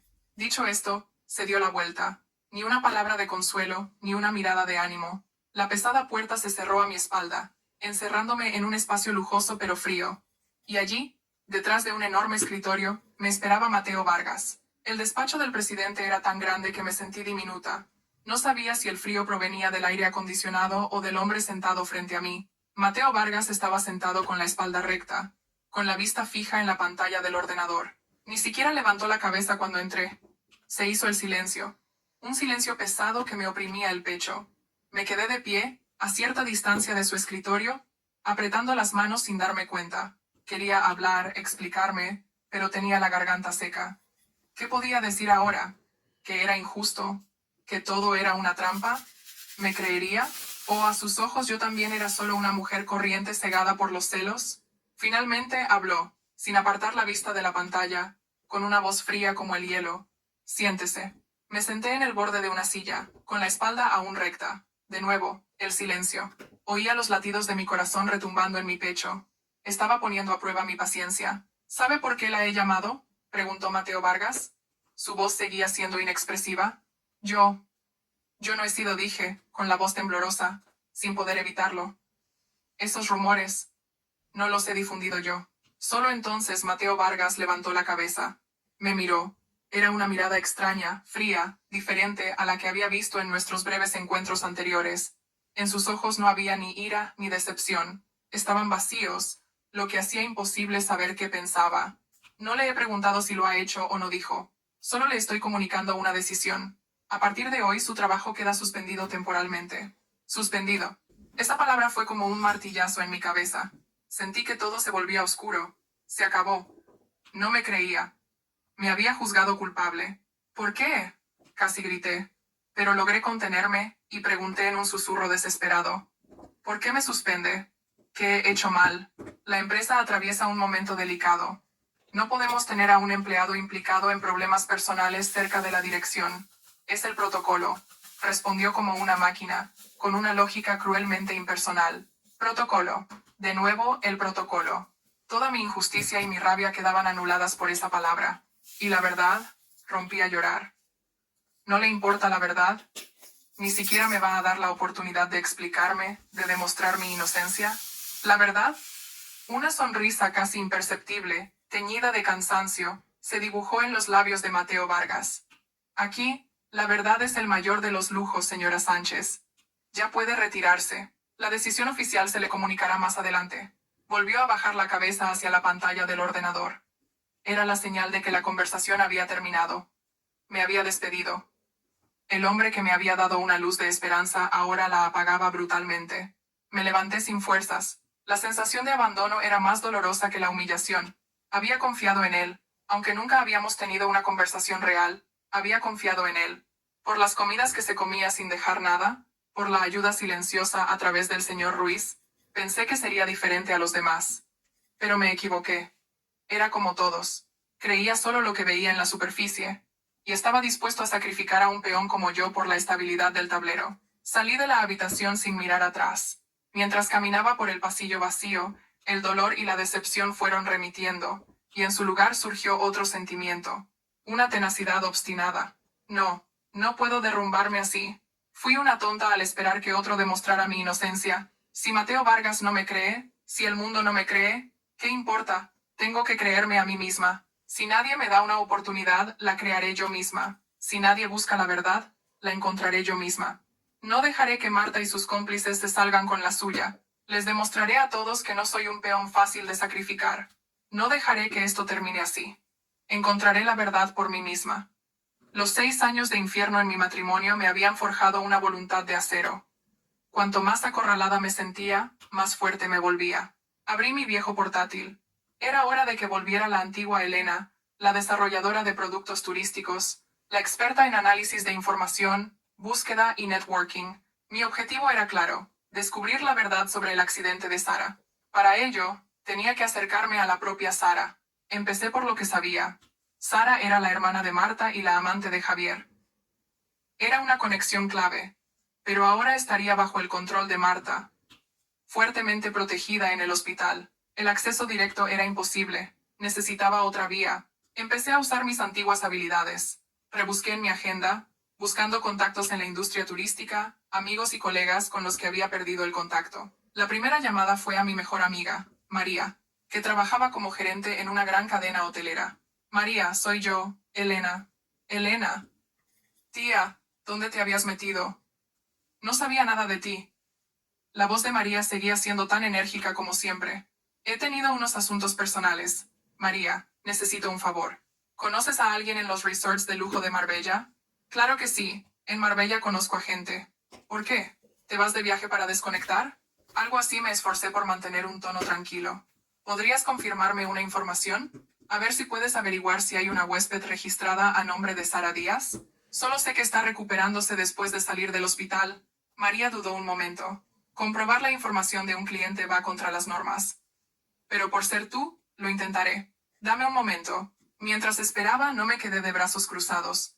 Llamé a otro antiguo compañero. Había sido mi socio y ahora trabajaba en una empresa de organización de eventos. Sabía que la gente de ese sector tenía muchos contactos, así que también le pedí información sobre Sara. Pasé toda la tarde sentada en una cafetería, llamando sin parar, enviando mensajes, reconectando con viejos contactos. La sensación de volver a trabajar, a usar la cabeza, me sentó de maravilla. Me hizo olvidar por un momento mi dolor personal. Al anochecer recibí un mensaje de María. La he encontrado. Una tal Sara Díaz hizo el check-in esta mañana en el resort de Marbella Grand Sanctuary. Está en la suite presidencial, sola. Y toda su información está bajo máxima seguridad. Me ha costado un montón averiguarlo. ¿En qué andas metida, Elena? El corazón me latía con fuerza. La encontré. No estaba en el hospital. Estaba recuperándose en un resort de lujo. Gravemente herida, en observación. Todo era una farsa. Le respondí a María. Muchas gracias. Te debo una muy grande. Inmediatamente, compré un billete para el AVE nocturno a Málaga. No podía perder ni un minuto. Tenía que verla. Tenía que hacerla hablar y descubrir la verdad. En el tren, corriendo en la oscuridad, miraba por la ventana. Las luces de la ciudad se alejaban. En mi corazón, en lugar de miedo, solo había una fría determinación. No sabía cuál sería el final de este viaje, a qué me enfrentaría, pero tenía claro que no había vuelta atrás. The Marbella Grand Sanctuary estaba situado en una colina, con vistas directas al mar. El aire era lujosamente puro y silencioso. No entré en el resort. Sabía que no podría acercarme a Sara por los cauces oficiales. En su lugar encontré una pequeña cafetería con vistas a la piscina y a la playa privada del resort. Pedí una bebida, me senté en un rincón y empecé a esperar. Esperé toda la mañana. El sol pegaba cada vez más fuerte y el aire era bochornoso. ¿Y si me he equivocado? ¿Y si no sale de la habitación? Pensé. Pero esperé con paciencia. Estaba segura de que alguien acostumbrado a una vida de lujo como Sara no aguantaría mucho tiempo encerrada entre cuatro paredes, y mi paciencia tuvo su recompensa. Pasadas las 10 de la mañana, una figura familiar apareció en la piscina. Era Sara. Llevaba un bikini de marca y un caftán ligero, con una copa de cóctel en la mano. No tenía ni rastro de haber sufrido un terrible accidente. Caminaba con soltura, su piel estaba radiante. La sangre me hirvió. La farsa de esas hermanas era perfecta. Habían engañado a todo el mundo. Sara eligió una tumbona bajo una sombrilla, y empezó a tomar el sol. Ahora es el momento. La oportunidad. Respiré hondo y caminé hacia la piscina. No me acerqué directamente a ella. Elegí una tumbona no muy lejos, pedí la misma bebida que ella, y la observé en silencio. Al poco rato, Sara se movió, y pareció darse cuenta de mi presencia. Entrecerró los ojos para mirarme. Primero, curiosidad, luego sorpresa, y finalmente, pánico. ¿Elena? Tartamudeó Sara, levantándose de golpe y cubriéndose con el caftán. Hola, respondí con naturalidad, dando un sorbo a mi bebida. ¡Qué casualidad! No esperaba encontrarte aquí. ¿Qué haces aquí? ¿Me has seguido? El rostro de Sara palideció. ¿Yo? ¿Seguirte? Sonreí levemente. ¿Me ves con tanto tiempo libre? Yo también estoy de viaje. Últimamente la vida me agobia y necesitaba un cambio de aires. Mi naturalidad pareció confundir aún más a Sara. Me miraba con desconfianza. No tenía prisa. Empecé a hablar lentamente, como si me estuviera sincerando. ¿Sabes? Hubo un tiempo en que, al descubrir la infidelidad de mi marido y sufrir el acoso de mis suegros, pensé cosas terribles. La sensación de ser traicionada por la persona en la que más confías es horrible. Miré de reojo a Sara. No decía nada, pero vi que su mano, que sostenía la copa, temblaba ligeramente. Pensaba que era la persona más desgraciada del mundo, continué. Pero luego me di cuenta de que hay gente aún más desgraciada que yo. Por ejemplo, las mujeres que son utilizadas por su propia familia como peones en un juego sucio. Las que, sin saber que están siendo utilizadas, se dan cuenta de todo cuando ya es demasiado tarde. Miré a Sara directamente a los ojos. ¿Tú también lo crees, Sara? Sara se sobresaltó y dejó caer la copa al suelo. El sonido del cristal rompiéndose fue agudo. Yo. No sé de qué me hablas. Desvió la mirada, girando la cabeza. Lo sabes, mi voz se volvió firme. Lo sabes mejor que nadie. No eres más que una marioneta en manos de tu hermana. ¿O no? Marta lo planeó todo. El accidente fue falso. No estás gravemente herida. Todo fue una farsa para dañar al presidente Mateo Vargas y, de paso, echarme a mí toda la culpa. No, no es verdad, gritó Sara, pero su voz no tenía fuerza. ¿Entonces qué es? Me levanté y me acerqué a ella. No grité ni la acusé. Solo la miré con una mezcla de compasión y rabia. ¿Sabes que por la farsa de tu hermana una persona inocente está a punto de perderlo todo? ¿Sabes que yo también he sido acusada injustamente y humillada? ¿Por qué haces esto? ¿Por dinero? ¿O por los celos ciegos de tu hermana? Sara se echó a llorar. Las lágrimas corrían por su rostro maquillado. Yo no quería. Me obligó mi hermana. Me dijo que si no lo hacía, Javier me dejaría, que era la única forma de retenerlo. Finalmente, lo confesó todo. Sentí una mezcla de satisfacción y amargura. Al final, ella también era solo una pobre criatura cegada por el amor y el egoísmo. Me senté a su lado. Sara, puedes engañar al mundo, pero no puedes engañar a tu conciencia. ¿De verdad crees que serás feliz con un hombre conseguido a cualquier precio? Mis palabras parecieron dar en el clavo. Sara bajó la cabeza y sollozó. Y entre sollozos, lo contó todo. El plan de Marta. Cómo falsificaron el accidente y la promesa de que le ayudaría a conseguir a Javier. La escuché en silencio. Mi móvil, sobre la mesa, estaba en modo de grabación, registrando cada palabra de su confesión. Dejé Marbella en el ave nocturno. Tenía sentimientos encontrados. La grabación con la confesión de Sara en mi móvil era como un hierro candente. Era la prueba que demostraría mi inocencia y la de Mateo Vargas, el arma para derribar a Marta. Pero también sentía una extraña compasión por Sara. Ella también era solo una pobre polilla que, atraída por la llama del amor ciego, había acabado quemándose en manos de su propia hermana. Nada más llegar a Madrid, llamé al señor Ruiz. Señor Ruiz, tengo la prueba. Le conté la conversación con Sara sin omitir detalle. Pensé que el señor Ruiz se alegraría, pero al otro lado de la línea hubo un largo silencio. Su voz sonaba cansada y pesada. Bien hecho, señora Sánchez. Pero... dudó. Me temo que nos enfrentamos a un problema mayor. ¿Un problema mayor? Se me paró el corazón. Los rumores sobre el presidente. La voz del señor Ruiz se apagó. Han dejado de ser simples rumores para convertirse en un arma para atacar a Grupo Solaria. Me quedé sin palabras. ¿Atacar? ¿Qué quiere decir? Los movimientos de nuestro mayor competidor, Consorcio Ibérico, son preocupantes. Están llevándose públicamente a personal clave de Grupo Solaria y, al mismo tiempo, difundiendo el rumor de que hay divisiones internas y que el presidente está a punto de ser destituido. Es un movimiento para hundir las acciones de Grupo Solaria y lanzar una OPA hostil. La cabeza me daba vueltas. Al final, la trampa de Marta no era una simple venganza personal. Era parte de una conspiración mayor, de una feroz guerra empresarial. Y Javier, con su título de director del proyecto Raíces y Sabores, probablemente no era más que un peón en este gran tablero de ajedrez. Entonces, ¿qué vamos a hacer?, pregunté preocupada. El presidente tiene la situación bajo control, respondió el señor Ruiz, pero en su voz se notaba la incertidumbre. Pero hay algo extraño. Alguien nos está ayudando en secreto. Se están vendiendo grandes paquetes de acciones de Grupo Solaria, pero siempre hay un enorme capital que las compra de forma anónima, evitando que el precio se desplome. Es como si un aliado invisible estuviera luchando a nuestro lado en la oscuridad. Un aliado invisible. Sentí una curiosidad indescriptible. En esta situación crítica, ¿quién podría tener el poder económico y los motivos para ayudar a Grupo Solaria en silencio? ¿Quién es? No lo sé, suspiró el señor Ruiz. Todas las transacciones se realizan a través de fondos de inversión extranjeros, lo que dificulta el seguimiento. Pero esta persona actúa con una determinación increíble, como si conociera a la perfección los movimientos de Consorcio Ibérico. Señora Sánchez, póngase a salvo y guarde bien esa grabación. La situación es muy compleja. La llamaré en cuanto haya novedades. Colgué y me quedé de pie en medio de la concurrida estación, sintiendo un escalofrío.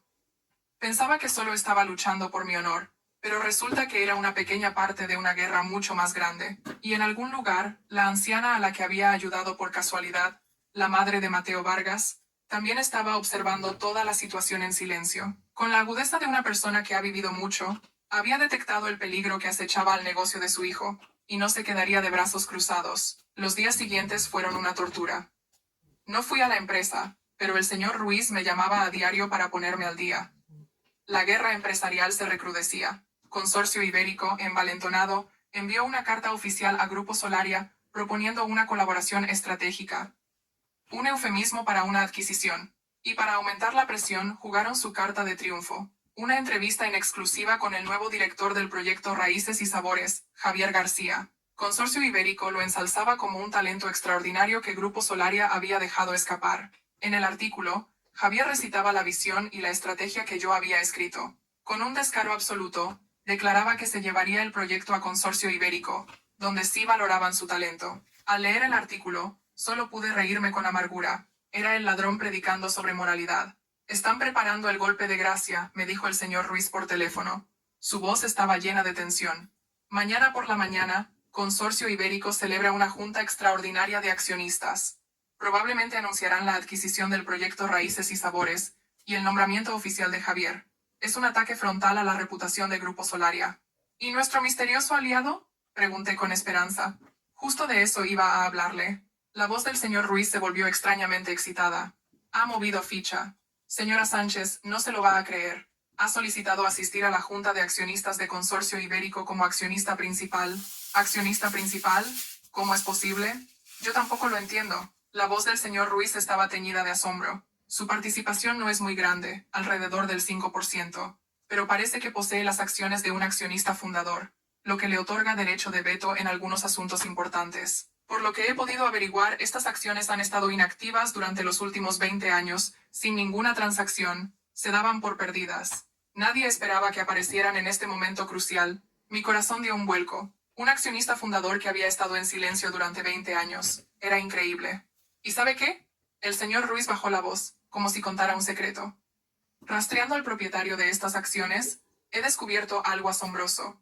El propietario original tenía una relación muy profunda, pero también muy amarga, con el fundador de Consorcio Ibérico. Parece que hubo una historia en el pasado, una deuda pendiente. Escuché conteniendo la respiración. Una historia del pasado, una deuda pendiente. De repente, pensé en la anciana a la que había ayudado, la madre de Mateo Vargas. Su mirada, amable pero con una profunda tristeza. ¿Podría ser? Mi intuición se hacía cada vez más fuerte. ¿Y si ese misterioso aliado, la persona que tenía la llave de esta guerra, era esa mujer de apariencia corriente? ¿Y cuál era ese amargo pasado con el fundador de Consorcio Ibérico? Sentía que estaba a punto de descorrer el velo de un gran secreto. Y detrás, no solo estaba la verdad de una guerra empresarial, sino también la tragedia de una generación. A la mañana siguiente, no podía estarme quieta en casa. No podía ir a esa reunión, pero todos mis nervios estaban concentrados en la sede de Consorcio Ibérico. Daba vueltas por la habitación esperando la llamada del señor Ruiz. Esta batalla no solo decidiría el destino de Grupo Solaria y de Mateo Vargas, sino que también afectaría directamente a mi propia lucha. Si Consorcio Ibérico ganaba, Javier sería un tigre con alas, y me sería aún más difícil desenmascararlo. Sobre las 10, sonó el teléfono. Era el señor Ruiz. Contesté apresuradamente. ¿Qué ha pasado? Escuche con calma. Al otro lado de la línea, la voz del señor Ruiz era como la de un comentarista deportivo, llena de emoción. Lo que acaba de pasar es más increíble que una película. El señor Ruiz empezó a relatar. La reunión comenzó con un ambiente de suficiencia por parte de la directiva de Consorcio Ibérico. Anunciaron su plan de adquisición de Grupo Solaria y presentaron a Javier como un genio. Javier, con una expresión arrogante, subió al estrado y comenzó su discurso sobre raíces y sabores, su hijo intelectual. Justo en ese momento la voz del señor Ruiz se alzó. Se abrió la puerta de la sala y entró una anciana de aspecto humilde. Era ella. La anciana a la que usted ayudó, señora Sánchez, la madre del presidente Mateo Vargas. Dios mío, era ella. La sala se quedó en silencio al instante, continuó el señor Ruiz. El presidente de Consorcio Ibérico, al verla, se puso pálido como si hubiera visto un fantasma. Ella, sin decir nada, subió tranquilamente al estrado y proyectó en la pantalla un fajo de documentos. ¿Qué documentos? Todos los archivos originales del proyecto Raíces y Sabores. La voz del señor Ruiz estaba llena de asombro. El plan de negocio escrito a mano, las notas, los archivos con fecha de hace 7 años, las mismas pruebas que le entregué en secreto anoche. Demostró, sin lugar a dudas, que Javier era un ladrón. Me tapé la boca, llorando. El señor Ruiz conocía mis pruebas y habían actuado juntos. Javier, en el estrado, se quedó petrificado, con la cara sin una gota de sangre. Pero eso no fue todo. El señor Ruiz respiró hondo. Ella reveló su condición de accionista fundadora, y empezó a contar la historia de hace 20 años. Cómo ella, su marido y el presidente de Consorcio Ibérico levantaron esta empresa de la nada. Pero él los traicionó, se apoderó de la empresa con métodos sucios, e hizo que su marido muriera en la bancarrota, y la desesperación. Ella tuvo que huir con su hijo, humillada. Lo único que pudo conservar fue ese 5% de las acciones, como un recordatorio para no olvidar la sangrienta deuda del pasado. Me quedé sin palabras al oír la historia. Una tragedia tan grande, una verdad terrible enterrada durante 20 años. La sala fue un caos, casi gritó el señor Ruiz. Cuando los demás accionistas descubrieron la verdad, presentaron una moción de censura unánime. El plan de adquisición de Grupo Solaria fue desestimado en el acto. Javier fue sacado por los guardias de seguridad como un delincuente, y el presidente de Consorcio Ibérico se desplomó en su silla, agarrándose la cabeza. Me dejé caer al suelo, sollozando. No de tristeza, sino de una emoción abrumadora. Una mujer que parecía tan frágil tenía una fuerza tan inmensa, usó el dolor del pasado como un arma para hacer justicia por su marido y proteger el futuro de su hijo. Se han hundido, la voz del señor Ruiz resonó con triunfo. Se han hundido por completo. Hemos ganado esta guerra. Asentí entre lágrimas. Sí, habíamos ganado. Y ahora, era el momento de empezar mi propia batalla. La victoria de Grupo Solaria y la caída de Consorcio Ibérico avivaron la llama de la determinación en mi corazón. Había llegado la hora de que pagaran por sus pecados. No podía esperar ni un minuto más. Llamé a la agente inmobiliaria. Hola, ¿los inquilinos están listos para la mudanza? Sí, señora. ¿Quieren entrar lo antes posible? ¿Iniciamos el proceso de entrega de la vivienda? Sí, mi voz era fría como el hielo. Pero necesito su ayuda y la de la ley. Mi casa está ocupada ilegalmente. Quiero que la entrega se haga con la presencia de agentes judiciales, siguiendo el procedimiento legal. La agente se sorprendió un poco, pero enseguida entendió la situación. De acuerdo, no se preocupe. Le ayudaremos en todo. Contactamos ahora mismo con el juzgado. Esa tarde observaba mi casa desde una esquina al otro lado de la calle. Una furgoneta del juzgado se detuvo frente a la puerta. Dos agentes judiciales uniformados, la familia de inquilinos y la agente esperaban. El corazón me latía con fuerza. Era el momento que había estado esperando. El momento en que la justicia se aplicaría con la fría imparcialidad de la ley. La agente llamó al timbre. Después de un buen rato, mi suegra abrió la puerta, con cara de sueño. Al ver a los desconocidos, frunció el ceño. ¿Quiénes sois? Buenas tardes, señora, dijo la agente con voz profesional. Venimos a realizar el procedimiento de entrega de esta vivienda a los nuevos inquilinos. Mi suegra abrió los ojos como platos. ¿Inquilinos? ¿Qué tontería es esa? ¿Quién ha alquilado la casa? Esta es la casa de mi hijo. Señora, según los documentos legales, la propietaria de esta vivienda es la señora Elena Sánchez, y la señora Sánchez ha firmado un contrato de alquiler. Aquí tiene el contrato y la nota simple del registro de la propiedad. La agente le tendió los documentos. Mi suegra ni los miró, y los apartó con la mano. No sé quién es Elena ni me importa. Fuera de aquí, o llamo a la policía. En ese momento, uno de los agentes judiciales dio un paso al frente y dijo con voz firme y autoritaria: Señora, somos agentes judiciales y venimos a ejecutar una orden de lanzamiento a petición de la propietaria legal. Les rogamos que recojan sus pertenencias personales y abandonen la vivienda. Si se niegan, nos veremos obligados a solicitar la intervención de la fuerza pública. Al oír las palabras agentes judiciales y fuerza pública, mi suegra empezó a ponerse nerviosa. Mi suegro también salió corriendo al oír el alboroto. ¿Qué pasa? Cariño, estos nos echan de casa, gritó mi suegra. Pero mi suegro, al escuchar de nuevo la explicación de la agente, se calló. Su habitual arrogancia había desaparecido, dejando solo desconcierto y miedo. Empezaron a llamar por teléfono frenéticamente. Sin duda, a Javier. Observé todo desde la distancia. Sus caras de incredulidad, su ira impotente, y la patética imagen de unos abusones siendo sometidos por la ley. Más que triunfo, sentí un profundo alivio. Causa y efecto. Este era el precio de su codicia y su maldad. Finalmente, bajo la supervisión de los agentes, empezaron a regañadientes a hacer las maletas. Las mismas maletas que habían traído con arrogancia ahora las arrastraban con humillación. Fueron expulsados de la casa, y se quedaron plantados en la acera, con su desordenado equipaje.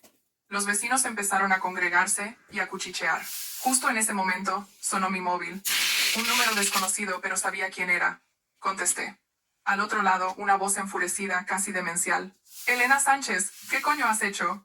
La voz enloquecida de Javier retumbó al otro lado del teléfono. Pero ya no me asustaba ni me afectaba. Solo sentí una profunda lástima.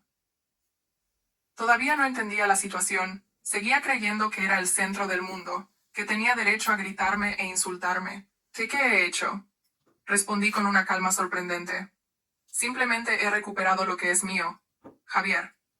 Y en lugar de gritarme a mí, deberías preocuparte por tus padres. Están a punto de quedarse en la calle. Tú, ¿cómo te atreves? Colgué antes de que terminara y bloqueé su número. El drama con él no podía terminar con una simple llamada. Al mismo tiempo, en la oficina temporal de Consorcio Ibérico, Javier, sentado en un lujoso sillón de cuero, intentó volver a llamarme, pero fue inútil. Furioso, lanzó el móvil contra el escritorio. Nunca habría imaginado que yo, la esposa a la que siempre había menospreciado, me atrevería a hacer algo tan drástico. Justo en ese momento, la puerta de su despacho se abrió de golpe.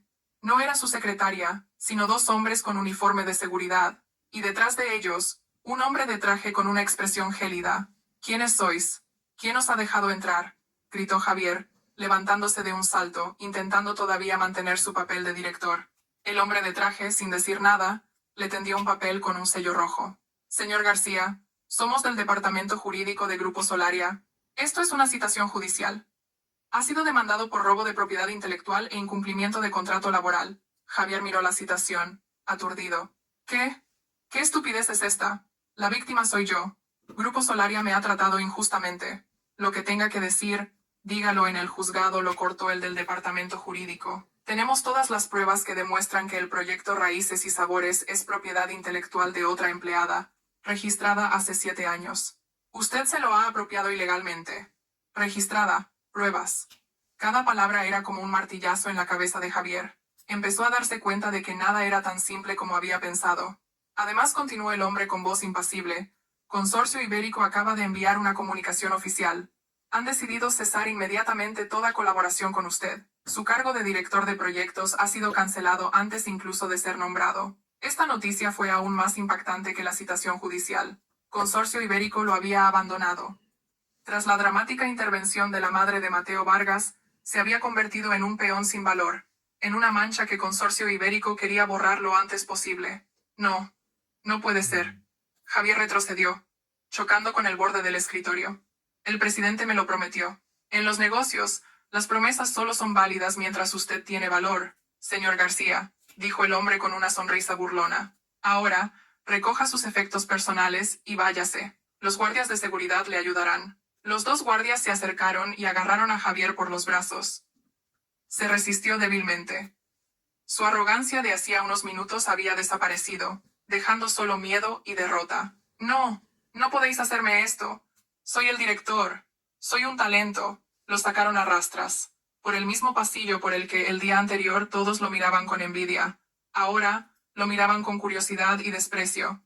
Su sueño de riqueza y poder se había hecho añicos. En un solo día se había quedado sin casa, con sus padres en la calle, y ahora, sin trabajo y sin futuro. Desde la cima de una gloria efímera, se había precipitado al abismo de la humillación, todo se había derrumbado en un instante. Y supo que detrás de todo esto estaba la misma esposa a la que había pisoteado sin piedad. No fui directamente a casa. Pasé por una copistería para imprimir unos documentos y luego, tranquilamente, cogí un taxi de vuelta. Sabía que me esperaba el último acto de esta obra. Al entrar en mi calle vi el caos. Javier y sus padres estaban en medio de la acera, rodeados de maletas y enseres desordenados. Los vecinos se habían congregado, como si fuera un espectáculo. Cuando mi taxi se detuvo, los tres se abalanzaron sobre mí con caras de odio. Mala pécora, ya era hora de que aparecieras, gritó mi suegra, intentando abalanzarse sobre mí para arañarme. Di un paso atrás y la fulminé con la mirada. Estamos en la vía pública. Si me pone un dedo encima, llamaré a la policía inmediatamente. Mi calma la desconcertó por un momento. Javier, en shock por la pérdida de su trabajo, parecía una fiera herida. Me miró con los ojos inyectados en sangre. Elena, ¿qué has hecho? ¿Has decidido arruinar a nuestra familia? Yo no he hecho nada, dije cortante. Solo he limpiado mi vida. La basura hay que tirarla a su sitio. ¿Qué? ¿Te atreves a llamarnos basura? Mi suegro furioso levantó la mano para pegarme. Atrévase, lo miré directamente a los ojos, sin miedo. Hoy, ese gesto podría costarle unos cuantos años de cárcel. Abrí mi bolso y saqué un fajo de papeles. Les mostré la primera hoja. Estos son los papeles del divorcio, ya firmados por mí. Firmadlos. Terminemos esto de buenas. Javier se rió con desdén. ¿Divorcio? ¿Crees que te vas a salir con la tuya tan fácilmente? Después de arruinarme, ¿ahora quieres divorciarte para irte con otro? Ni en sueños. Así que no queréis asentí, como si lo entendiera. De acuerdo. Saqué otro papel. Entonces hablemos con esto. Era una denuncia por violencia de género. Y para darle más peso, saqué mi móvil y le di al play. Apareció un vídeo de Javier agrediéndome. Un vídeo grabado nítidamente por una pequeña cámara de seguridad que había instalado en secreto en el salón hacía mucho tiempo.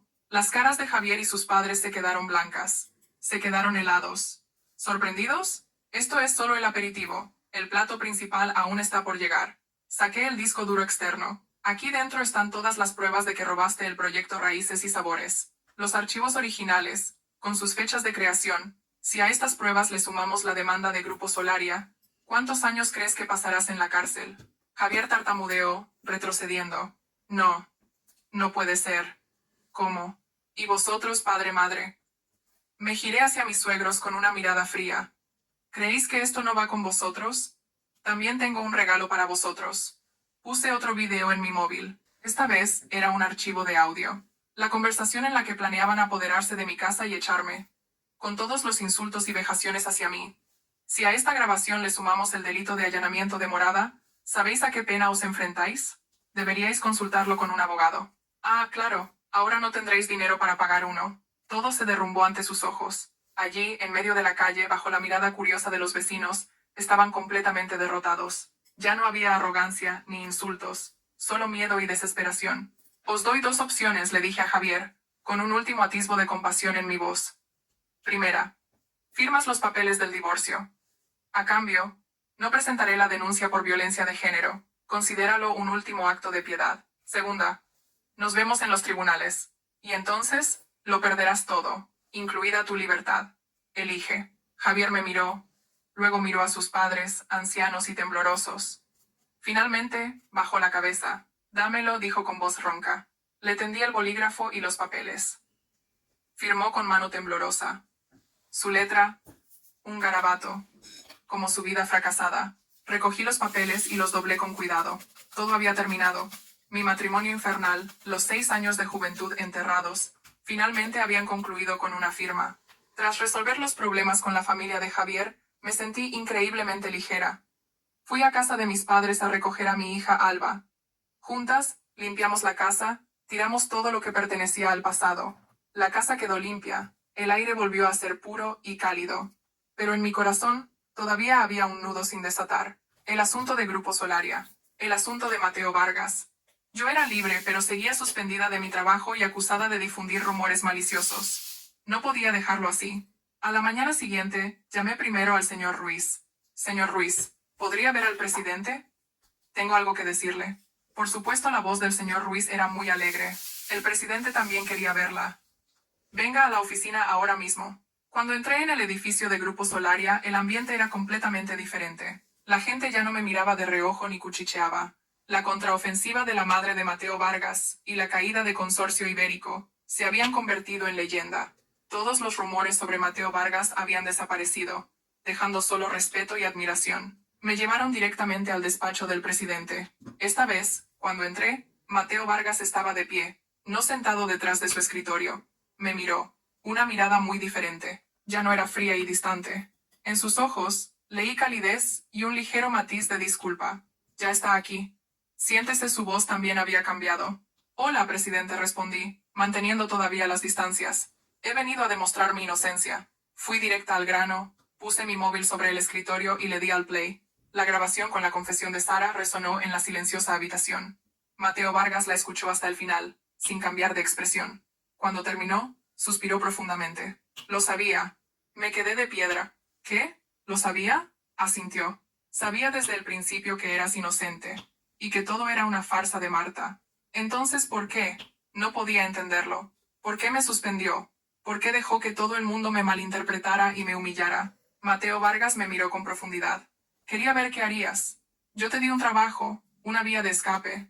Pero quería ver si, al enfrentarte a la dificultad y a la injusticia, te derrumbarías o te levantarías y lucharías por ti misma. Necesitaba a alguien fuerte, Elena. No solo a alguien que trabajara bien, sino a alguien con un espíritu fuerte.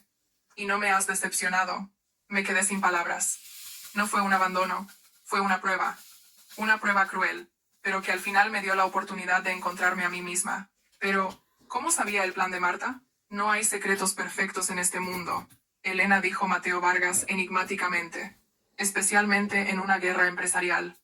Tengo mis métodos. No dio más explicaciones y pulsó el intercomunicador. Señor Ruiz, haga subir a la directora Marta Díaz. Unos minutos después entró Marta. Al verme sentada, su rostro cambió de color, pero enseguida recuperó su habitual expresión arrogante. ¿Me llamaba, presidente? Siéntese, dijo Mateo Vargas con voz gélida. Tengo algo que enseñarle. Volvió a poner la grabación. La confesión entre sollozos de Sara resonó en la sala. La cara de Marta pasó del blanco al gris ceniza. Su arrogancia se desmoronó por completo. Se desplomó en la silla, temblando. Esa idiota de Sara. ¿Tiene algo más que decir, directora Díaz? La instó Mateo Vargas. Marta me miró con odio. Es por tu culpa. Todo por tu culpa. Si no hubieras aparecido, nada de esto habría pasado. ¡Basta! Mateo Vargas golpeó la mesa. El sonido nos hizo sobresaltar a las dos. A quien tienes que pedir disculpas no es a mí, sino a Elena Sánchez. Acusaste a una persona inocente, la llevaste al límite. Mereces el despido y acciones legales. Marta rompió a llorar, lágrimas de fracaso y humillación. Al verla así, ya no sentí odio, solo compasión. ¿Por qué una mujer inteligente, guapa y con talento tenía que arruinar su vida con conspiraciones tan viles? Seguro que había una razón detrás. Y como si leyera mi pensamiento, Mateo Vargas miró a Marta y suspiró. Su mirada era compleja. Marta, te he dado demasiadas oportunidades, pensé que cambiarías, pero me equivoqué. Se giró hacia mí y dijo, creo que tú también deberías saber por qué he sido tan tolerante con ella. Marta y yo miramos a Mateo Vargas, sorprendidas. Su mirada parecía perdida en un recuerdo lejano. De repente, la habitación se llenó de un aire pesado y triste. El predecesor de la directora Marta Díaz, en el puesto de director de comunicación, empezó a decir Mateo Vargas en voz baja. Fue el jefe de equipo Miguel Herrera. Al oír ese nombre, Marta se sobresaltó y levantó la cabeza. Miró a Mateo Vargas con los ojos enrojecidos. No era un simple colega, la voz de Mateo Vargas se quebró un poco. Era mi mejor amigo, mi hermano, que levantó Grupo Solaria conmigo desde los tiempos más difíciles. Contuve la respiración. Un secreto del pasado estaba saliendo a la luz. Miguel era una persona muy capaz y honesta, continuó Mateo Vargas, mirando a Marta con una expresión compleja. Me dijo que eras la única mujer con la que querría casarse. Incluso había comprado un anillo de compromiso. Marta sollozó, tapándose la cara con las manos. Su llanto ya no era hipócrita, era un dolor agudo, enterrado durante años. Hace 7 años, continuó, Mateo Vargas, Grupo Solaria y Consorcio Ibérico estaban en una guerra tan feroz como la de ahora. Consorcio Ibérico, como siempre, no dudó en usar métodos sucios. Infiltraron a gente. Recopilaron información desfavorable sobre Miguel, y lo acusaron falsamente de aceptar sobornos.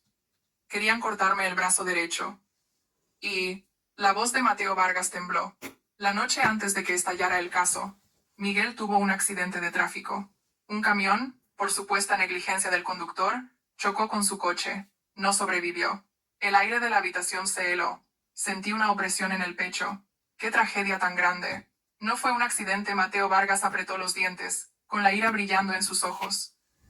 Sabía que era obra de esos cabrones de Consorcio Ibérico, pero no tenía pruebas. La policía cerró el caso como un simple accidente, y yo estaba impotente. En el hospital, antes de morir. Mateo Vargas miró a Marta con lástima. Miguel me cogió la mano. Sus últimas palabras fueron, cuida de Marta, que no sufra. Marta hundió la cabeza en el escritorio, con los hombros temblando. Se lo prometí, la voz de Mateo Vargas era ronca. Esa es la razón por la que, a pesar de conocer tu ambición y tus métodos, siempre fui tolerante. Te di el puesto de Miguel. Hice todo lo posible por ti. Esperaba que mi fe y el amor de Miguel te cambiaran. Que vivieras una vida a la altura de su sacrificio. Pero me equivoqué. Mateo Vargas negó con la cabeza, lleno de decepción. No solo no cambiaste, sino que seguiste el mismo camino que tus enemigos. Te aliaste con Consorcio Ibérico. Usaste los mismos métodos viles que usaron ellos, los que mataron al hombre que más amabas. ¿Lo entiendes, Marta? Te estás destruyendo a ti misma, y estás pisoteando la última voluntad de Miguel. Ahora lo entendía todo. La compleja historia detrás de Marta. No era una persona completamente malvada. Era una víctima del dolor de la pérdida y de una ambición ciega. Quizás había hecho todo esto para demostrar su valía, para llenar el vacío que la muerte de Miguel había dejado. La habitación se llenó con los sollozos de Marta. No sabía qué decir. Esta historia iba más allá de una simple venganza personal. Era una tragedia de amor, traición y deudas del pasado. Y me di cuenta de que Mateo Vargas también era un hombre digno de compasión. Había vivido durante años con la culpa y la impotencia de no poder hacer justicia por su mejor amigo. Finalmente, Marta levantó la cabeza. Su rostro estaba surcado de lágrimas, el maquillaje corrido. Ya no había rastro de su arrogancia y agudeza. Solo quedaba una mujer herida y rota. Nos miró a Mateo Vargas y a mí, y con voz temblorosa, se arrepintió. Lo siento. Haré una cosa para enmendar mi error. Marta respiró hondo, como si reuniera sus últimas fuerzas. Se secó las lágrimas a toda prisa. Su mirada ya no era desafiante. Solo había cansancio y resignación. Consorcio Ibérico. Empezó a decir con voz ronca. No solo mataron a Miguel. Usaron su muerte para chantajearme. Mi corazón dio un vuelco. Después de la muerte de Miguel, continuó Marta, con la mirada perdida. Yo estaba destrozada. Fue entonces cuando el presidente de Consorcio Ibérico vino a verme. No me amenazó. Simplemente me enseñó una carpeta. Sonrió con amargura. Dentro estaban todas las pruebas del accidente. Un vídeo de la cámara de otro coche donde se veía claramente cómo el camión embestía intencionadamente el coche de Miguel. Incluso una declaración del conductor confesando que lo habían obligado. ¿Por qué? ¿Por qué no lo entregaste a la policía? Pregunté sin darme cuenta. Porque me puso una condición. Marta me miró con los ojos vacíos. Si guardaba silencio, me daría todo lo que quisiera. Estatus, dinero, poder. Me dijo que Miguel ya estaba muerto, que nada lo traería de vuelta, que en lugar de vivir en el dolor, ¿por qué no convertir ese dolor en fuerza? Me metió en la cabeza la idea de que la mejor forma de vengarse era volverse más fuerte que todos ellos. Llegar a una posición donde nadie pudiera tocarme. Me quedé sin palabras. Era una manipulación psicológica cruel. Usó su dolor como una herramienta, su deseo de venganza como una cadena invisible. Y acepté, confesó Marta, con la voz rota. Estúpidamente, creí que ese era el camino correcto. Subí pisando a otros, usé los mismos métodos viles que odiaba. Me convertí en la sombra de mi enemigo. Y para obtener el apoyo de Consorcio Ibérico, tuve que trabajar para ellos. Proporcionarles información interna de Grupo Solaria y, finalmente, montar esta farsa para derribar al presidente Mateo Vargas. Miró a Mateo Vargas y volvió a llorar. Lo siento. Sé que es demasiado tarde para disculparme. No merezco el perdón. Solo quiero por última vez saldar mi deuda con usted y con Miguel. Dicho esto, Marta abrió su bolso, sacó un USB y un grueso dossier, y los puso sobre el escritorio de Mateo Vargas. Esto es todo lo que tengo, dijo con firmeza. En este USB está la copia de todas las pruebas de la muerte de Miguel que usaron para chantajearme. Y este dossier es el registro de todo el trabajo que hice para ellos. Conspiraciones, tratos sucios, planes contra Grupo Solaria. Con esto será suficiente para meterlos en la cárcel. Mateo Vargas se levantó y cogió el dossier. Su mano temblaba ligeramente. 7 años. 7 años había vivido con la culpa de no poder hacer justicia por su mejor amigo. Y ahora, la respuesta estaba en sus manos. Marta se levantó e hizo una profunda reverencia. Voy a entregarme. Confesaré todo y me someteré al juicio de la ley. Solo pido una cosa. Miró a Mateo Vargas con ojos suplicantes. Si alguna vez tiene la oportunidad, vaya a la tumba de Miguel y dígale que lo siento. Dicho esto, salió de la habitación, tambaleándose. Su figura era solitaria y frágil, pero extrañamente serena. Quizás, para ella, el juicio de la ley era la verdadera liberación. La confesión de Marta y las pruebas que proporcionó causaron un terremoto. La policía inició una investigación a una velocidad sin precedentes. Toda la cúpula directiva de Consorcio Ibérico fue citada a declarar. Salieron a la luz años de prácticas delictivas sistemáticas, ocultas bajo la máscara de una empresa de éxito. El caso del amigo de Mateo Vargas, Miguel, también fue reabierto. La justicia tardó, pero finalmente llegó. Unas semanas después, se celebró el juicio de mi divorcio con Javier. Todo fue más sencillo de lo esperado. Con las pruebas evidentes de la infidelidad de Javier, la violencia, el robo de propiedad intelectual y la ocupación ilegal de la vivienda por parte de sus padres, el juez no tardó en dictar sentencia. Obtuve el divorcio. La custodia de mi hija Alba me fue concedida. La casa fue reconocida como mi bien privativo. Javier no solo tuvo que irse con las manos vacías, sino que fue condenado a pagarme una cuantiosa indemnización por daños materiales y morales. Además, él y sus padres se enfrentaban a otro proceso penal por allanamiento de morada y difamación. El día que recibí la sentencia no lo celebré de forma ruidosa. Solo sentí una profunda paz en mi interior. Salí del juzgado de la mano de mi hija Alba. El suave sol del atardecer nos bañaba. La batalla había terminado de verdad.